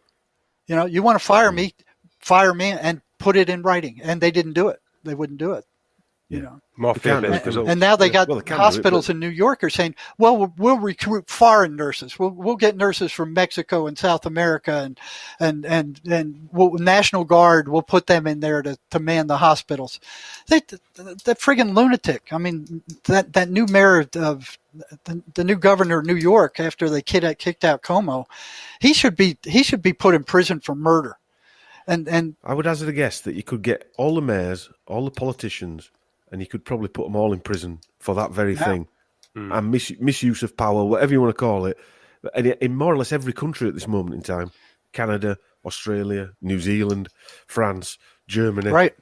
They're all as culpable as the rest of them. There's 600 and odd MPs in this country, and I would say not one of them has stood up and actually spoke the truth about what's going on. Some of them have pretended to stand up. A couple of sirs, I think, stood up a little bit and said something that were out of order, arresting an old woman and all this type of... But they've not really said anything, have they? They've not really gone into detail about what's gone on. It's probably the same in your country as well, Jerry. But all these... like the talking heads on... You've got the guy on CNN, what's he called? The Vanderbilt geezer, the albino. I never watch CNN. It's just pure propaganda. Well, I don't watch any news, but over here, we've got, like, Chris listens to LBC and things like that. I don't listen to it. Don't listen to any of the American mainstream media. It's all propaganda, all of it. But all of it is. But what I'm trying to get at is these people who are on there, you can see that most of these things, if you ever do see any of it, is staged. Even when they get caught, people who are calling in, Christian used to say to me, they'll call in the morning about a certain subject. Then in the afternoon, the MPs will be talking about it in Parliament. They've solved it. It solved the problem, and it's just my missus thought I was psychic because I could literally predict where things are going by listening to the news in the morning. She can, what the outcome's going to become in the next couple of days. Wow. Yeah, it's like we're not gonna. You're not gonna have a passport. You know that you're gonna have to have a passport. Yeah, and it's silly little things like that these people know. Like that Nadeem Zahawi. I mean, you probably haven't seen the podcast me and Chris did of him about for 2.5 hours. Well, we found out that his granddad was the governor of the Central Bank of Iraq. Oh. Exactly, yes. So his granddad, the story is given. And anyway, so all these people... He basically said he sent his country down the river, didn't he? Same as Van Tam sent Vietnam down the river. Yeah. Sold out all his countrymen. They don't care. They're not like us. They don't care. You know, here, they just exposed the Arizona audit in so many ways. I mean, it was a forensic audit. They cheated in a million different ways. They listed all the votes. I mean, it was like the two-thirds of the votes were cheating, illegal votes. You know, they brought that out. They went through it step by step by step. They proved the election was stolen, and the governor has certified a false election, and he will not decertify it. He's a Democratic paid-off scumbag, and he will not decertify it. And the Secretary of State is the same way. I like it. Yeah, I agree. I couldn't agree anymore. So, one question I got asked is, where are these entities? Well, they're around you right now. Question. They're around you. They're around us all the time. Yeah. But where are they living in this realm? Are they living on a different realm and communicating in? Well, they have their own realm, but they bleed into this one. You know, so that there's a dark world in which, you know, somehow they have this what do you call it? Command structure. Where the lower ones who are invading the schizophrenics are controlled by higher ones. I remember one time where I was working with a patient and we got rid of all the lower ones. He was clean. All the voices were gone. And then all of a sudden this other one comes booming in. And, you know, the whole time I was working with him, he said, well, I hear 3 voices. And for months, 3 voices. Okay, we got rid of one after the other, and we got rid of the last one. I'm going, okay, he's fine. And I tell him, you got to keep on a positive spiritual path and keep doing these exercises to keep them away and deal with some of the junk you got built up in there. And all of a sudden, this loud one comes booming in there, and the guy says, there's another one there. And I said, where'd that come from? He said, that's her supervisor. And that one was pissed. Mm-hmm. Yeah. You know, so what happened? It reminds me of a book I read just 6 months ago called The Screw Tape. Yeah. That's exactly right. Papers. Yep. It's right on. Did you see that one, Jerry? Yep, I read it. And the other one is by, it's called Outwitting the Devil by, who's it, Norman Vincent Peale? You know, it's another one like the Screw Tape letters, you know, where it shows you how sly some of these are. It's, the voices in George's head, they were some of the slyest I've ever encountered, you know, and they would have had him 3 times had they not been exposed. And George, look what they're doing now. You know, he wouldn't have caught it. Yeah. So they're slick. Some of them are really stupid. You know, there's one that just went, hey, and the patient was wondering whether they believed, was it hey like a hay bale, or was it like hey, you know, hey you? He didn't know. I mean, some of them are really dumb. You can see what they're up to right away, but some of them are very sly and cunning. You know, they run that gamut. I saw a little tiny TikTok video the other day with this young woman who was showing a document from the CIA saying that 0.035% of our ability to perceive reality is the human range. And I know David Icke talks about this, that we have a very, very narrow ability to decode reality. And I think the CIA paperwork said that there's 0.035% that we can decode from our environment, which means there's over 99% of stuff going on around us we don't see, we don't hear, we can't perceive, because we're just not tuned into it. Right. And I thought they don't want us to tune into it. Exactly. because we must have an ability to tune into it. They're hitting you all the time. We could be trained to do. Well, they hit you all the time. They're hitting you all the time. I often think that is that why the nonsense is going on now? Do they know that we're evolution, like we're stepping up? Yep. Or the veil's dropping. Yep. So they're bombarding us with all this crap now.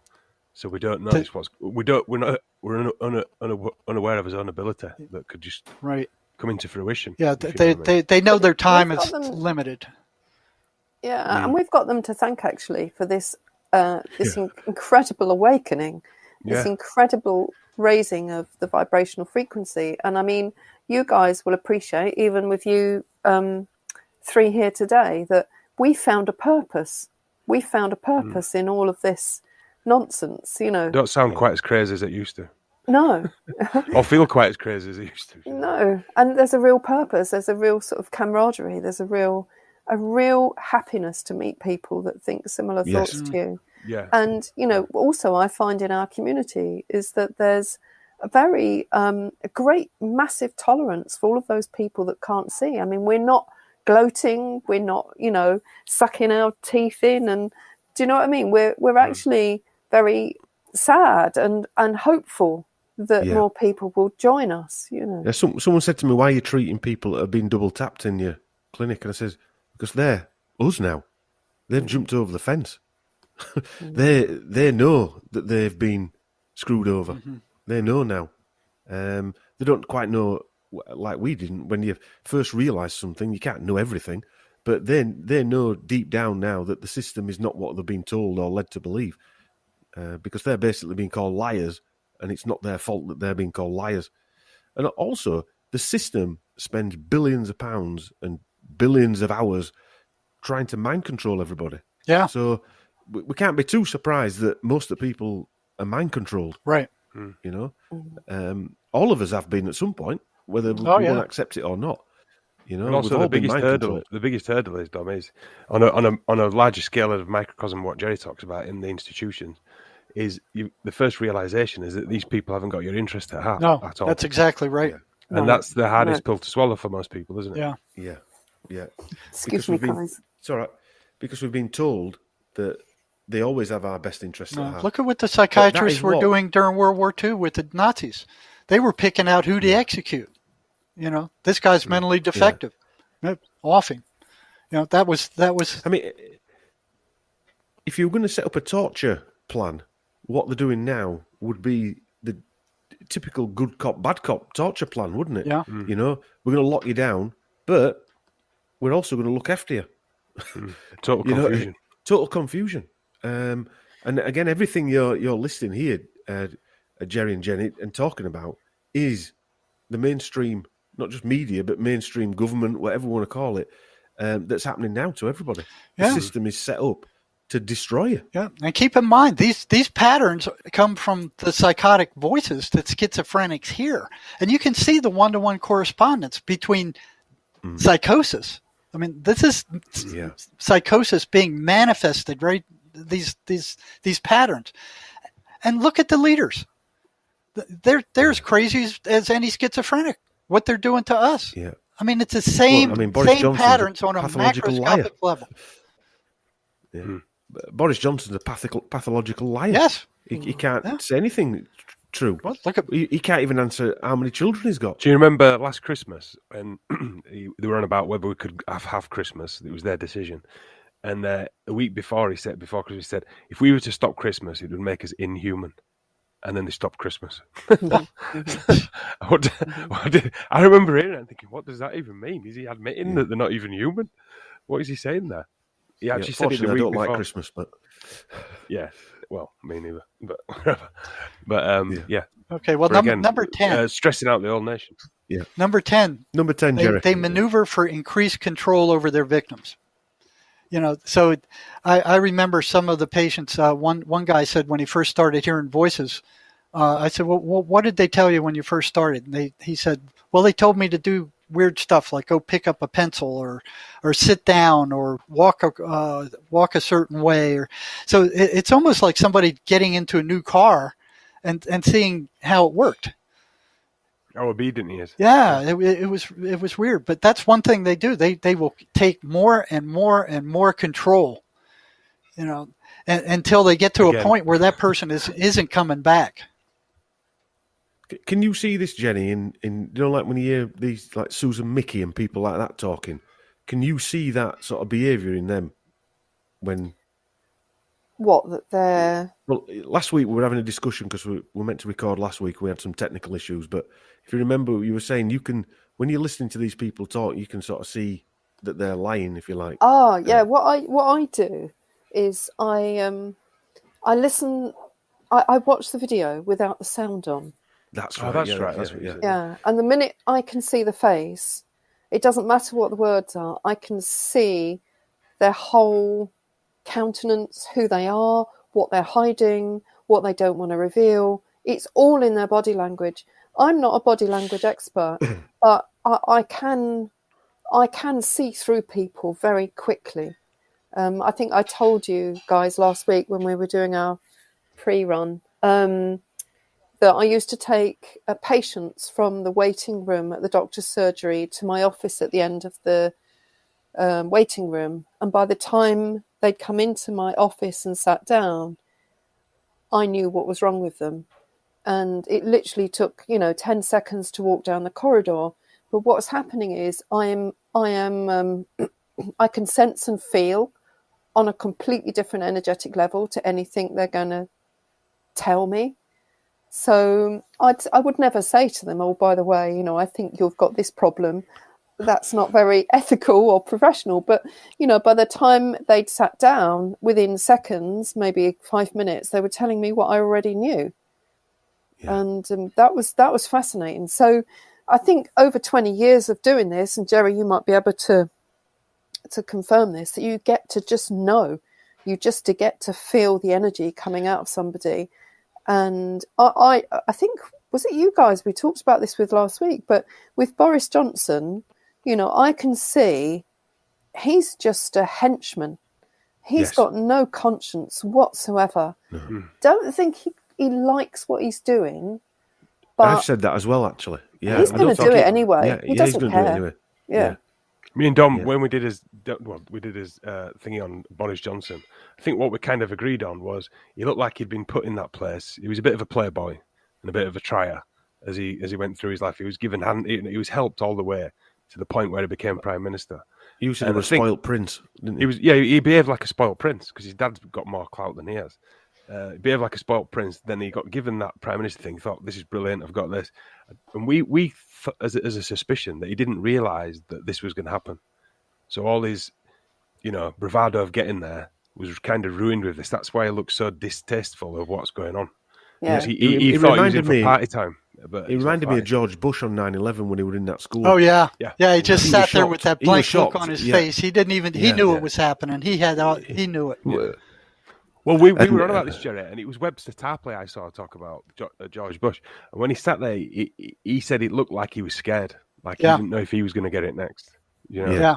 That's the feeling he didn't react. Yeah. I mean, he reacted. He just kind of nodded his head and went on talking to the kids.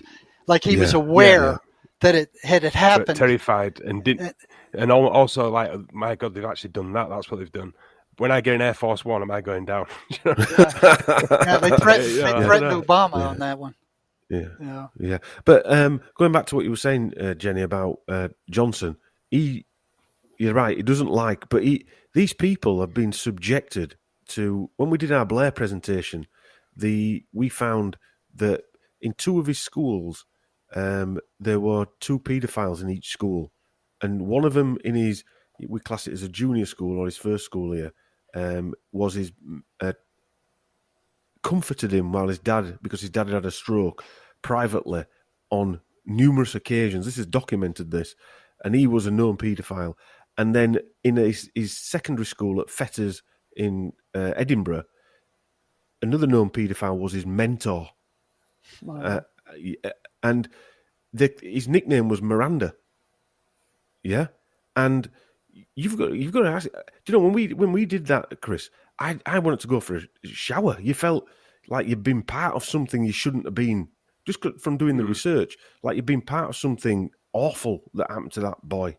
you know, and it were quite unnerving, really. That was the most. If anything, if anybody sums up the satanic ritual willing to carry out that evil work, I think Tony B. Liar is that person who sums up that increased control over victims type of character. Is Tony B. Liar. He's directly responsible for over 1 million people in Iraq, and he didn't even apologise. Iraq and Afghanistan. He didn't apologise. No, he says we should have been there longer. Yeah. Well, they dragged him out over Afghanistan now, didn't they? Saying, why are we leaving? Yeah. But yeah, these people are, when you can see the mirror, can't you, in these, what you're talking about here, in these people that have been in our lives, poisoning our minds, casting spells in for our generation and future generations to come. They're infested. They're infested. And back to what Jenny was saying, she had that sixth sense. I had developed, and I don't know when it started, a similar sixth sense. So when I was working in the ER, you only had, they didn't want you treating anything. They just wanted you put him in, let him go, or send him to a mental health center. And they wanted him out of the ER as quick as possible because the doctors didn't know how to deal with these people. They just call in psych and say, get him out of here one way or the other, get him out of here. But I developed a sense where I could feel the voices and I could feel how strong they were. And, I'd ask the patient, I said, are you hearing voices? They'd say no, but I could feel them and I could feel how strong they were. And, I'd say, I'd tell them, no, you're hearing them and this is how strong they are. And they'd be shocked. Like, how'd you know that? Do you hear them too? And there were times with some of the ones who were coming in from the community full of drugs, full of heroin, full of meth. They were raw. They were more dangerous than the prisoners. The only place more dangerous is in the jail where they're withdrawing. So they were some pretty volatile people coming into the ER. And, I could feel that it was like this cold, icky electrical feeling when they kicked up. So I could feel how strong they were, how intense they were, and when they were active. It's strange you say electrical, because I notice people, and I'll use Lyme disease, whether it's what we're told it is, I don't believe it is anymore, but anyway, you do become electrosensitive, chemically sensitive, things like that. And you pick up, like, if I used to go into a room that had all the Wi-Fi turned on and things, I couldn't stand the static or the EMFs in there. As soon as I left, it went quieter. But not as in noise in my head, more from a physical point of view. It was a strange sensation. And so a lot of these people probably are electrosensitive, going back to what you were saying, and giving off these frequencies. Well, remember you were saying, are they inside or are they outside? I was feeling that reaction on my skin as if they were hitting me from the outside. Right. It was, and I remember one time where they got me from the inside. I was talking to this one guy who was really disturbed, and all of a sudden my mind it was like somebody opened up my head and poured in a bottle of hard liquor. I just couldn't think. I couldn't process information. I was just sitting there like trying to string a sentence together. It was the weirdest sensation I'd ever had. It's like, hey, well, I can't think. It's like my thoughts were being blocked. Yeah. So they can hit you both on the inside and the outside. Imagine if there's people watching on TV have got that power to an extent, and they're just blasting it out to the whole the whole world. Well, I'm sure they are, and dropping it out of planes as well. The light in the sky up everywhere now. It's that bad. Even my youngest is spotting it and saying, "What's that up in the sky? They're making like patterns, Dad." He's 10-year-old and he's noticing it. It's quite obvious, isn't it? That's dropping on us, and I think it's Alana Freeland that's talking about that being part of the MK Ultra process. Yeah, that's how they were spraying the skies over here this morning. Spraying that crap in the skies and making. And yet they still deny it. They're still actually saying we're not doing that when it's blatantly obvious. I thought they admit it on a level, don't they? Don't they admit they it do. They sort of admit it, but they don't admit they're doing it on the scale that it's actually happening. Yeah. Oh, it used to be worse. I remember I was like, maybe 800 miles down into Mexico in this little colonial town, And they were just, these weren't Mexican planes. They don't have planes that do that. These were deep state planes, and they had covered the sky with this, whatever they were spraying, so deeply that the sun faded out. And the people weren't paying any attention. I'm like, hey, wait, they're just walking around like nothing's happened. I'm like, what? Let's get on to point 11. We're an hour 44 in, Jerry. Okay. And gaslighting. Might have to be a part 2. Let me give you an example of this. There was one schizophrenic I was talking to who the voices had convinced him that he had murdered somebody, but he wasn't sure whether he'd done it because, his head was so messed up. So he couldn't turn himself into the police because if he hadn't done it, he'd look like a lunatic and they'd take him and lock him up somewhere. On the other hand, if he had done it, they were looking for him and he was paranoid. So they had him in a catch-22. So here they were gaslighting and making him believe that he had done something he hadn't done. Yeah. What the hell? Mm-hmm. Well, we're seeing that all over the media, aren't we? Yeah. That is everywhere at the moment. Everywhere. I heard some story in the States, Jerry, about, was it the Rolling Stone? It was, I tell you who it was. It was Jimmy Dore on the Jimmy Dore show. He was interviewing Robert Malone and the RNA man. Yeah. And he was saying there was a story that ran in the Rolling Stone, and it said people are queuing up at the hospital for treatment for overdose from ivermectin. And so Jimmy Dore phoned up the hospital, or somebody did, and said, is this true? And the hospital said, absolutely not. We've not seen anyone with an overdose of anything ivermectin related. It's a lie. By the time they'd got the information clear, it had been repeated by about 12 different media channels, all left-leaning. Yep, that's what they're doing. Matter of fact, over here with the Arizona audit, Fox News came on and said the audit proved that Biden won. A blatant lie. Fox News broadcasting this. Yeah, unbelievable. I remember in England, it was there was one. I think it was last Christmas, and it said last year that the wards are full of children with Divock. Yeah. And that was a lie. It was never mentioned again, and it just petered out. But it was just fired in there. Yeah, but just fired out there. Cast that spell in people's mind. Yeah. And then to bring it back out again round about now. And the cracking one was last Christmas. They said, "Hug your granny this Christmas, and you'll kill her for the New Year." Yeah, they had an advert playing. Yeah, they were saying that. Susan Mickey. Hug your granny, and you'll kill her for Christmas. Ironically, the ivermectin thing. For some reason, they don't like that being brought into. No, because there's cures of stuff. Regardless of what's going on, you can't get it. But there's another. But what does it kill? What's ivermectin? It's antiparasitic, isn't it? It's antiparasitic. Is it really? Yeah. I've heard it talked about. I didn't know what it was. It's antiparasitic. So, right. Does it surprise us that they don't want to mention an antiparasite drug that might get rid of parasites? Right. Yeah, and they won't prescribe it over here. You won't prescribe it anywhere. You can't get it. The buzzards. No. Well, number 12 is manipulating perception, and that's kind of what Jenny was talking about. When she was, they were manipulating her perception of what was going on. What people were thinking, what they were doing, how they were acting, what was going on in her environment. Going to that there, do you think that they've programmed people with alternates now? So people are behaving not as they were born, but as an alternate human, different, like somebody would with split personalities. Because, do you mean Joe Public? Yes.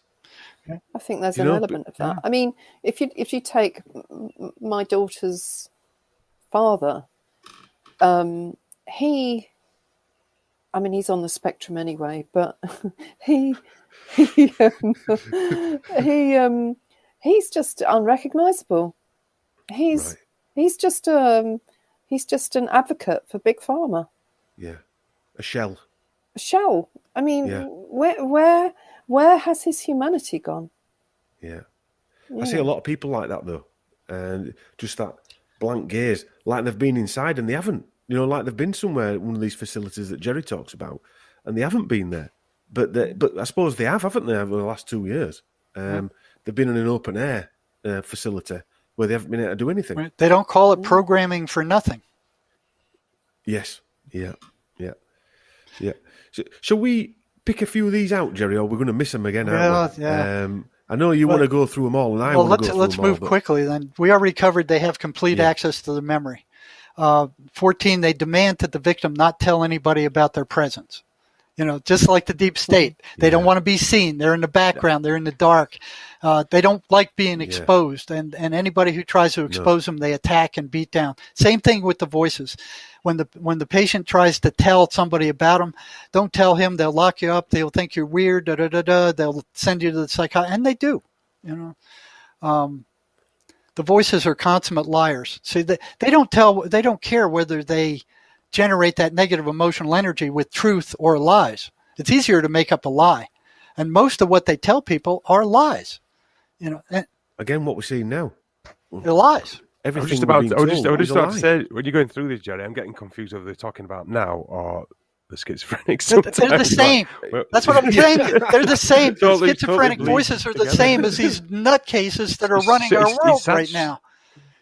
It's actually. I mean, I know it was going down that road. But it's so unbelievably obvious, isn't it? Yeah, there's a one-to-one correspondence. If the voices are real, and these are how they manifest themselves. These are the patterns that they manifest themselves. This is the operational definition of the psychotic voices. That psychiatry and all their infinite wisdom are denying ever exist. As long as they deny that, they're never going to find a cure for schizophrenia ever. I mean, you could say that Boris Johnson or any of these people, I know they're controlled by entities, by other people behind them, but even them people are controlled by this. Right. This is controlling their advisors and their advisors. It's so deep. I don't mean the subject. I mean the layers that it goes back to, because Boris Johnson's convinced, trying to act out that he's doing everything right, when in reality he knows what he's doing is wrong, and then he's been advised to do it as well, and it's a lie. Just basically a lie. I had a dawning realization. I thought, I told Dom, I'll say this very quickly, sorry, but I was listening to the news and they were interviewing a politician, and it just dawned on me that the interviewer, BBC, whatever, on the radio, had more. I believe she had more power than the politician she was interviewing. In their world, in their system, I think she had more clout and more authority and more power than the politician did. And it just crossed my mind. I don't know whether I'm right or not, and I'll never know. But I just thought that she knows more than he does. And she's got the power to out him. She's got the clout. She's got the clout. In that conversation, she has got the clout, not him. And I don't just mean for that moment. I mean in general. Yeah, they do not want to be. She's got a bigger medal or a bigger badge. They don't want to be exposed. That's the last thing. Just like the deep state, it does not want to be exposed. It wants to stay in the darkness and manipulate things from behind the curtain. Which is what parasites want to do. And rats. Exactly. Yeah. Oh, this is interesting. Number 17, they can consistently steer their victim away from anything that might generate joy or happiness. And look what the mainstream media is. Oh, you can't go to baseball games. You can't go to football games. All the plays are canceled. All the shows are canceled. You can't travel. You can't. I mean, same thing. It's the same pattern. Yeah. The voices can manipulate feeling without speaking. I highlighted that one. I thought that was a very interesting. And I've felt that, working with patients, all of a sudden I'll feel this heavy, like, where did that come from? And it'd be like this depressive feeling. And it'd be like, that's not me, and then I'd take care of it and drive it out. And then I'd come back to normal again, but you could feel it. It's like this depressive thing that just kind of gets in there and just sticks there.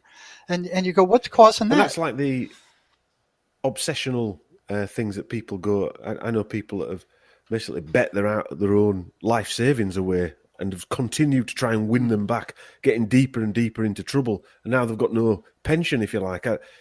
People who are eating too much and they put too much weight on, can't stop eating rubbish. It's the same sort of print. Who is telling these people? What's controlling them to do things? Basically self-harm over and over again. That's them. See, and that fits in with number 19, short-circuiting reason. They get people to do things that are not reasonable. They just don't stand up to reason. And that's one of the reasons why they call schizophrenics crazy, is they do stuff that is totally irrational, that doesn't make any sense, that other people don't do. You know? They flare up in boredom. I mean, boredom is bad. The worst thing for a schizophrenic is for them to be bored, because when you were on the ward, Jenny, and didn't have anything to do, and there was no structured time. I was constantly on the move. Right. I didn't stop. That's why I lost so much weight, because I was on the run. I knew if I stopped, they'd catch me. Right. That's how it felt for me. Yeah.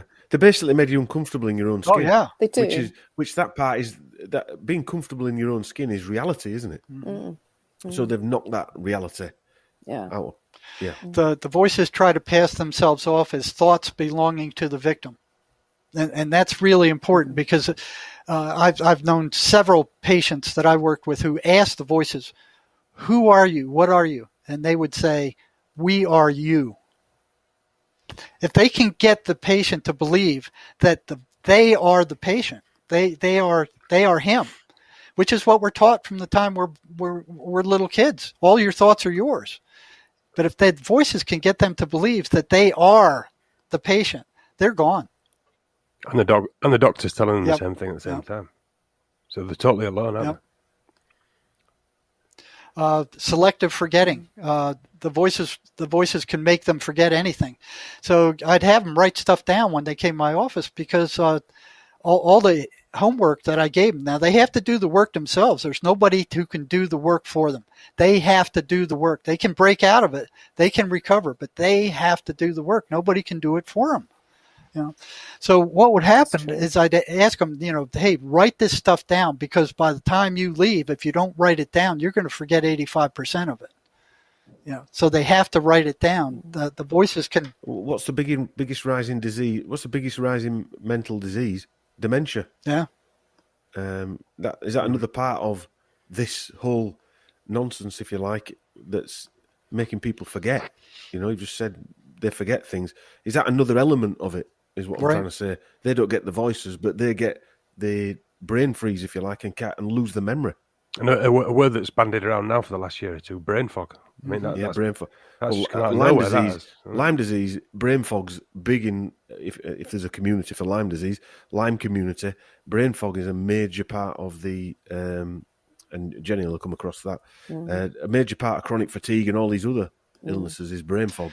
Absolutely. Another one is they fill the victim's mind with negative thoughts about themselves or others. And this is one that Sherry hits on constantly. Any negative thought that comes into your mind about yourself or anybody else is them inserting that thought. And we're all being hit with that. And look what the deep state is doing to us now. These guys didn't fax. You're gonna catch it from them, and then there's the other bunch that are going, they got fax. They're shedding, or it's this constant negative thing about others, And also earlier in the year when we were all under mask mandates, that feeling of walking into a shop without a mask on and just skulking around, sort of feeling conspicuous. The stress of going to the shop as well. Even stress, incredibly. Even though I had a badge, and it's still stressful. I know. I mean, I never wore a badge, but it's very stressful, and you find that these thoughts are coming into your head. Oh my God, you're constantly in a state of ready for an argument, ready for a fight, aren't you? Yeah. Yes, I suppose you're preparing yourself. Right, you're on edge anyway. You're definitely on edge. You're paranoid. You're looking for trouble. Me and my wife went. That's right. Me and my wife went to Scotland with the kids a few weeks ago, and they still got a mask mandate, and they were constantly asking us if we wanted a mask, and everyone, we were the only ones there without one in that hotel, But anyway, 24 destruction of a positive self-concept. The voices will destroy any positive thing you think about yourself. They'll alter it. Attempt to pull their victim away from consensual reality. So we all have a reality we agree upon, but boy, they will tug you away from that consensual reality. You might have something to say about that, Jenny, huh? What, from my personal experience? Yeah, the reality that they were filling your head with didn't match up with the regular reality at all. Not for one moment, no. But you're stuck as a schizophrenic. You're trapped. You're trapped in that. It's not a case of they're trying to keep pulling me away. I was absolutely lost in it, in an alternative reality. Well, as you start recovering, what they do is they start trying to pull you back. George has some stories about that, where they try to hook him and haul him back in there, and he would go, "No, I don't want that part of your reality." So it was this battle with that. You might be able to relate to 26, as they use confusion as a means of instilling negative suggestions. So they create all this confusion, which is not pleasant, and then they hit you with a suggestion. Go do this, and you go, okay, I'll do that, and all that confusion disappears, and they have a course. The same thing that's used in hypnosis, Jenny.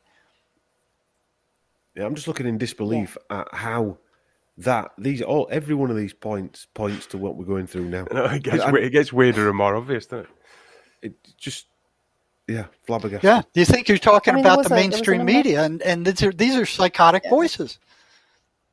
Yeah. I mean, there was a fantastic video. I do spend a lot of time watching videos, including yours as well, guys, on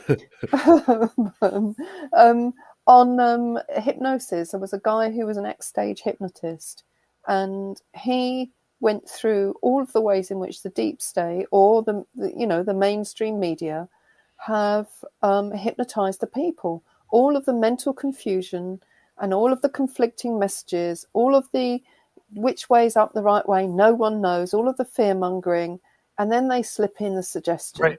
Just take the V. Oh, that's the answer. Yeah, that's the answer. That's you can go on holiday then. Yeah. Everything will be all right once you've done that.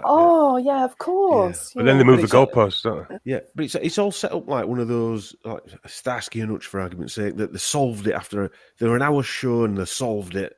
And that builds us up to that end crescendo, which is just take it. Which is going back to what was it called, that film that with Kingsley, not Kingsley, the Lovely Beast or whatever it was called. Sexy Beast. Sexy Beast, where he was saying, drink the tea. No, that was Boris that was saying that, wasn't it? Boris was saying drink the tea when those journalists were there, and I put it as a comparison to Ben Kingsley in Sexy Beast, where he's just berating him. Yeah, but you said he got that character from somewhere, didn't you? I can't remember though. Yeah, from some psychotic. Right, I can't remember. It was anyway. Right. But that's what's used in film, is what we're trying to say. So we're not just talking to mainstream media; we're talking to film, obviously, as well. There to get the confusion, but then come up with the answer afterwards, and the answer is actually what they planned to do right at the beginning.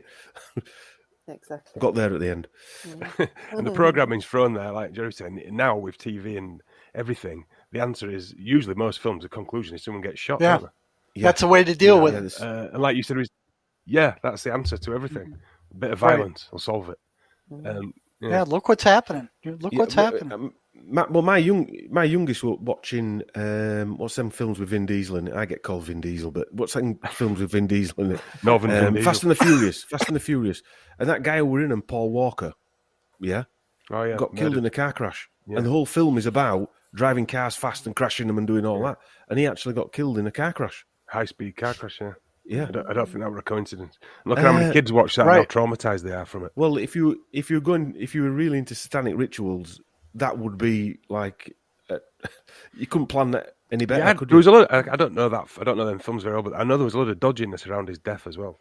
There was something wrong with the seat belts and all sorts. He sued Porsche and won, but whether it was Porsche's fault or not, I don't know. But anyway, that's another story. So we're almost done. I don't want to be done. But we could be here all night otherwise. Aversion to anything positive or beautiful. They don't like beautiful things. They don't like positive things. They don't like the schizophrenic being around positive people. They don't like them going to church. They don't like they direct their attention to negative, disgusting, nasty things, and immerse them in that. Which is why. Sorry, go on, Jenny. I was just going to say, if you look at some of the London marches that have happened, they are a little bit happy, clappy, airy, fairy, and everyone's loved up and it's all wonderful. But do you see that in the media? No. You see the little old lady pulled off her chair by the coppers. Or do you know what I mean? You don't see. They don't go near it, do they, Jenny? They don't go near it at all. Yeah. I remember just a few months ago, I think there was over 1 million people in London. And the BBC reported between 350 and 600 people collected in London. There were millions. Well, do you remember they were outside the BBC shouting "Shame on you"? Thousands of people outside BBC, Jerry, that makes the news, shouting "Shame on you, shame on you." They didn't even report it themselves.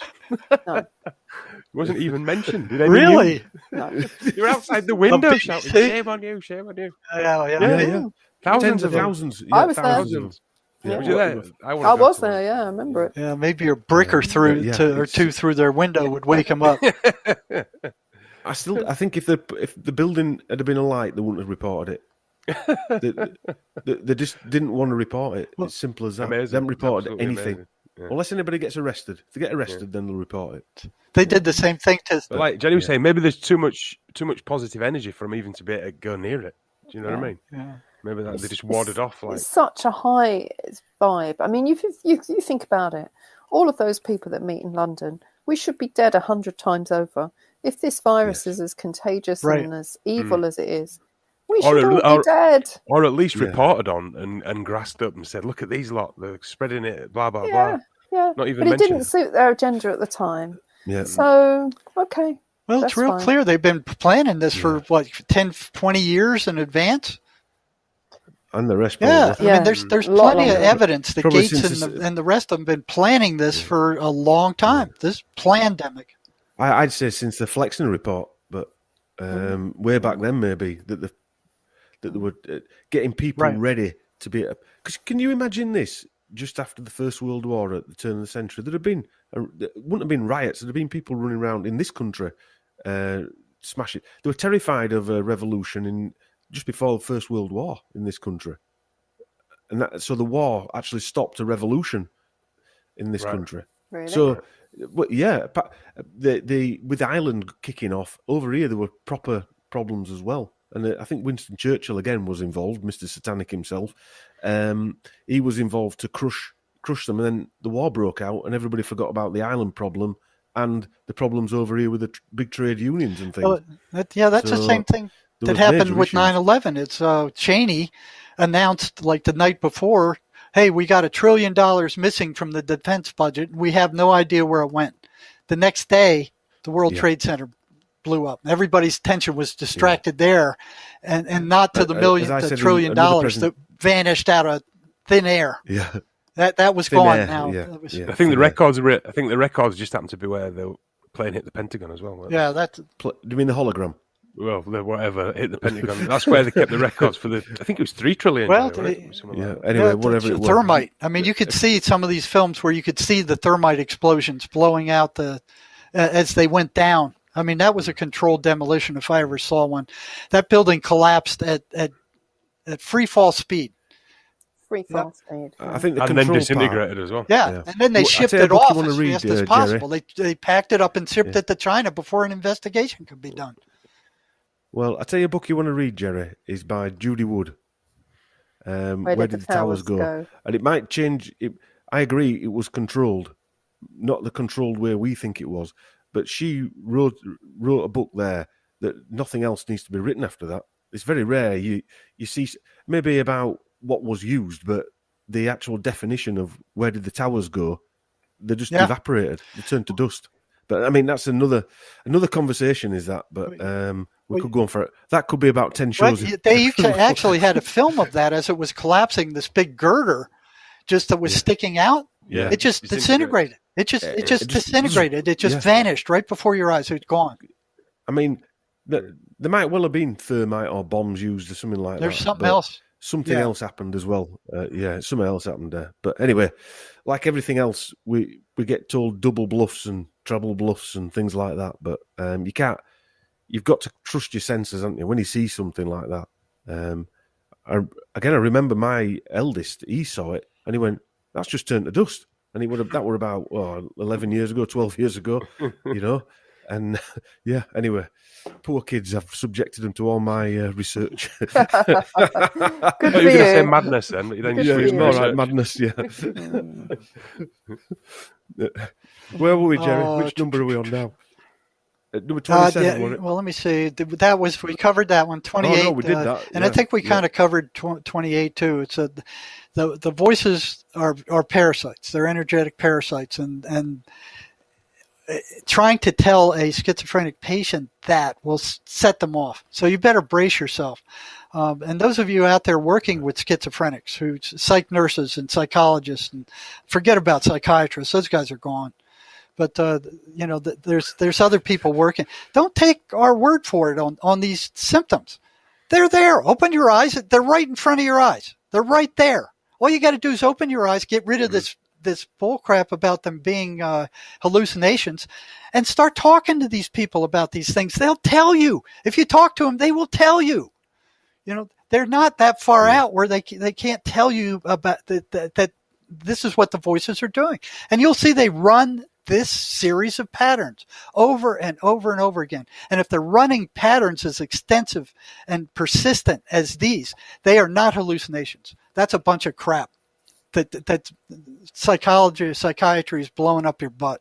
And psychologists are doing the same thing. You know, their DSM, every single entry in that DSM is made up. They fabricated every single one. There is not a test anywhere that will verify any of those diagnoses in the psychiatrist manual of, I think it was 297 in the DSM-4 of psychiatric disorders. Every single one is made up. Did you hear about the Rosenhan experiment? Did I mention it to you, Jerry, once upon a time? This American psychiatrist in 1973 decided he was going to send, let's say, a dozen stooges into hospitals with just one observation. They all had to report that they could hear the word thud. It was called the thud experiment. So they all went to hospital, reported they had this word thud, and they were all diagnosed with schizophrenia, and one was diagnosed with both bipolar or manic depression, or whatever it was called at the time. And anyway, their job was to try and get out of psychiatric. Try to get out once they put you in. So, yeah, they were trying to get out, right? So what they did was they'd sit there with their clipboard. These were the patients, and they'd be taking notes of what was going on in the hospital. And the psychiatrist would then write notes. Weird note-taking behaviour.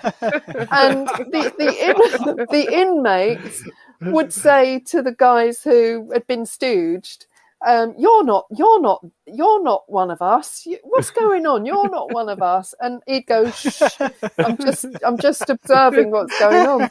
So anyway, what happened was Rosenhan, he raised the alarm. None of them could get out. I think it took them months to get out.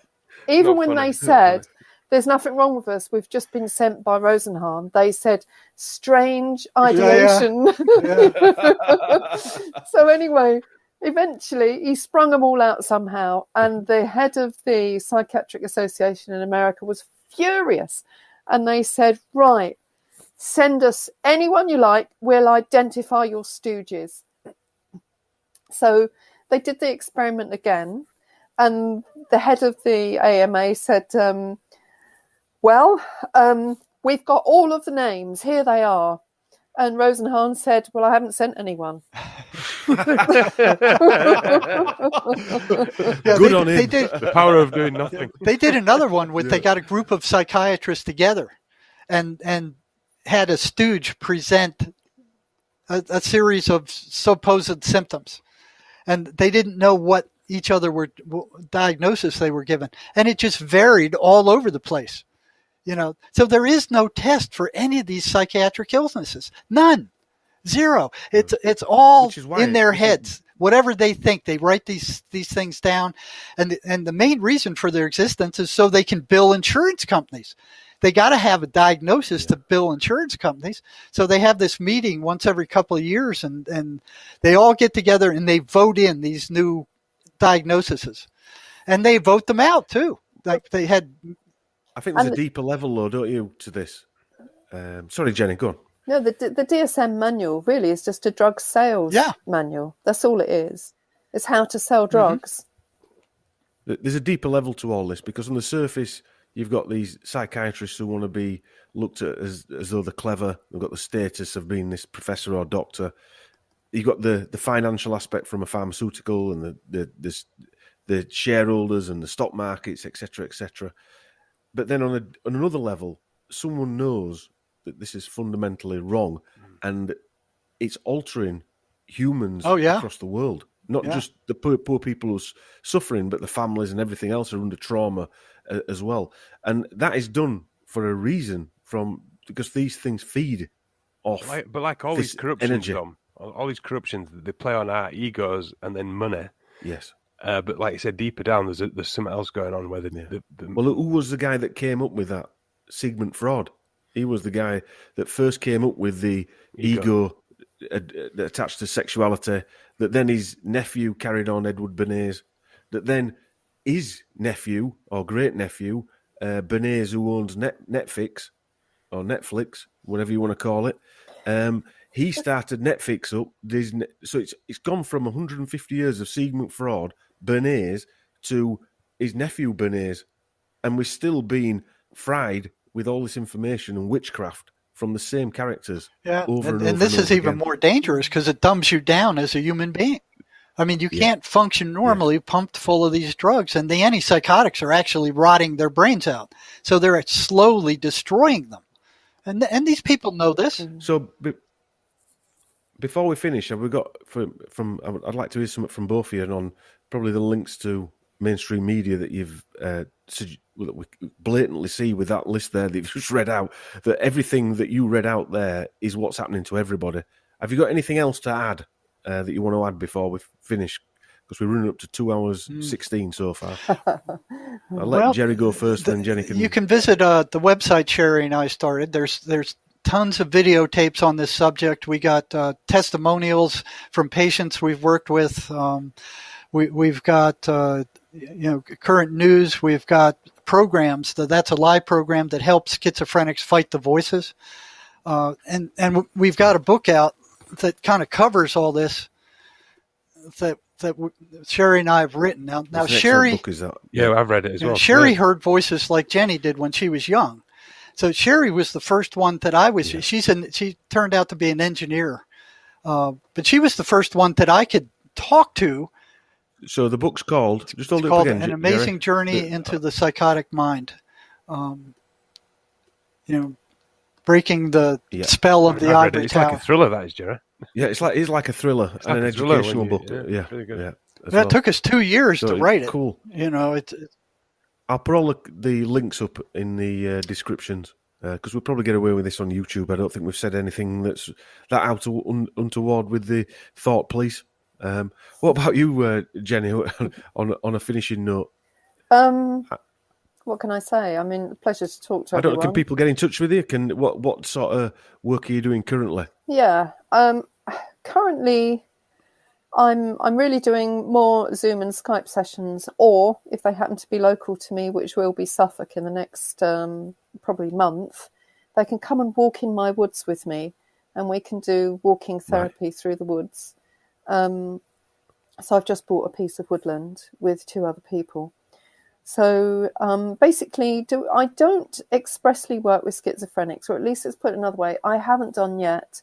I did see 2 schizophrenics years ago, but I was out of my depth, which is why when I met Jerry a couple of years ago, I thought I need to know more. I need to know what's going on. Even though I've been through it myself, I couldn't sit and hold that. I just didn't know what was going on enough.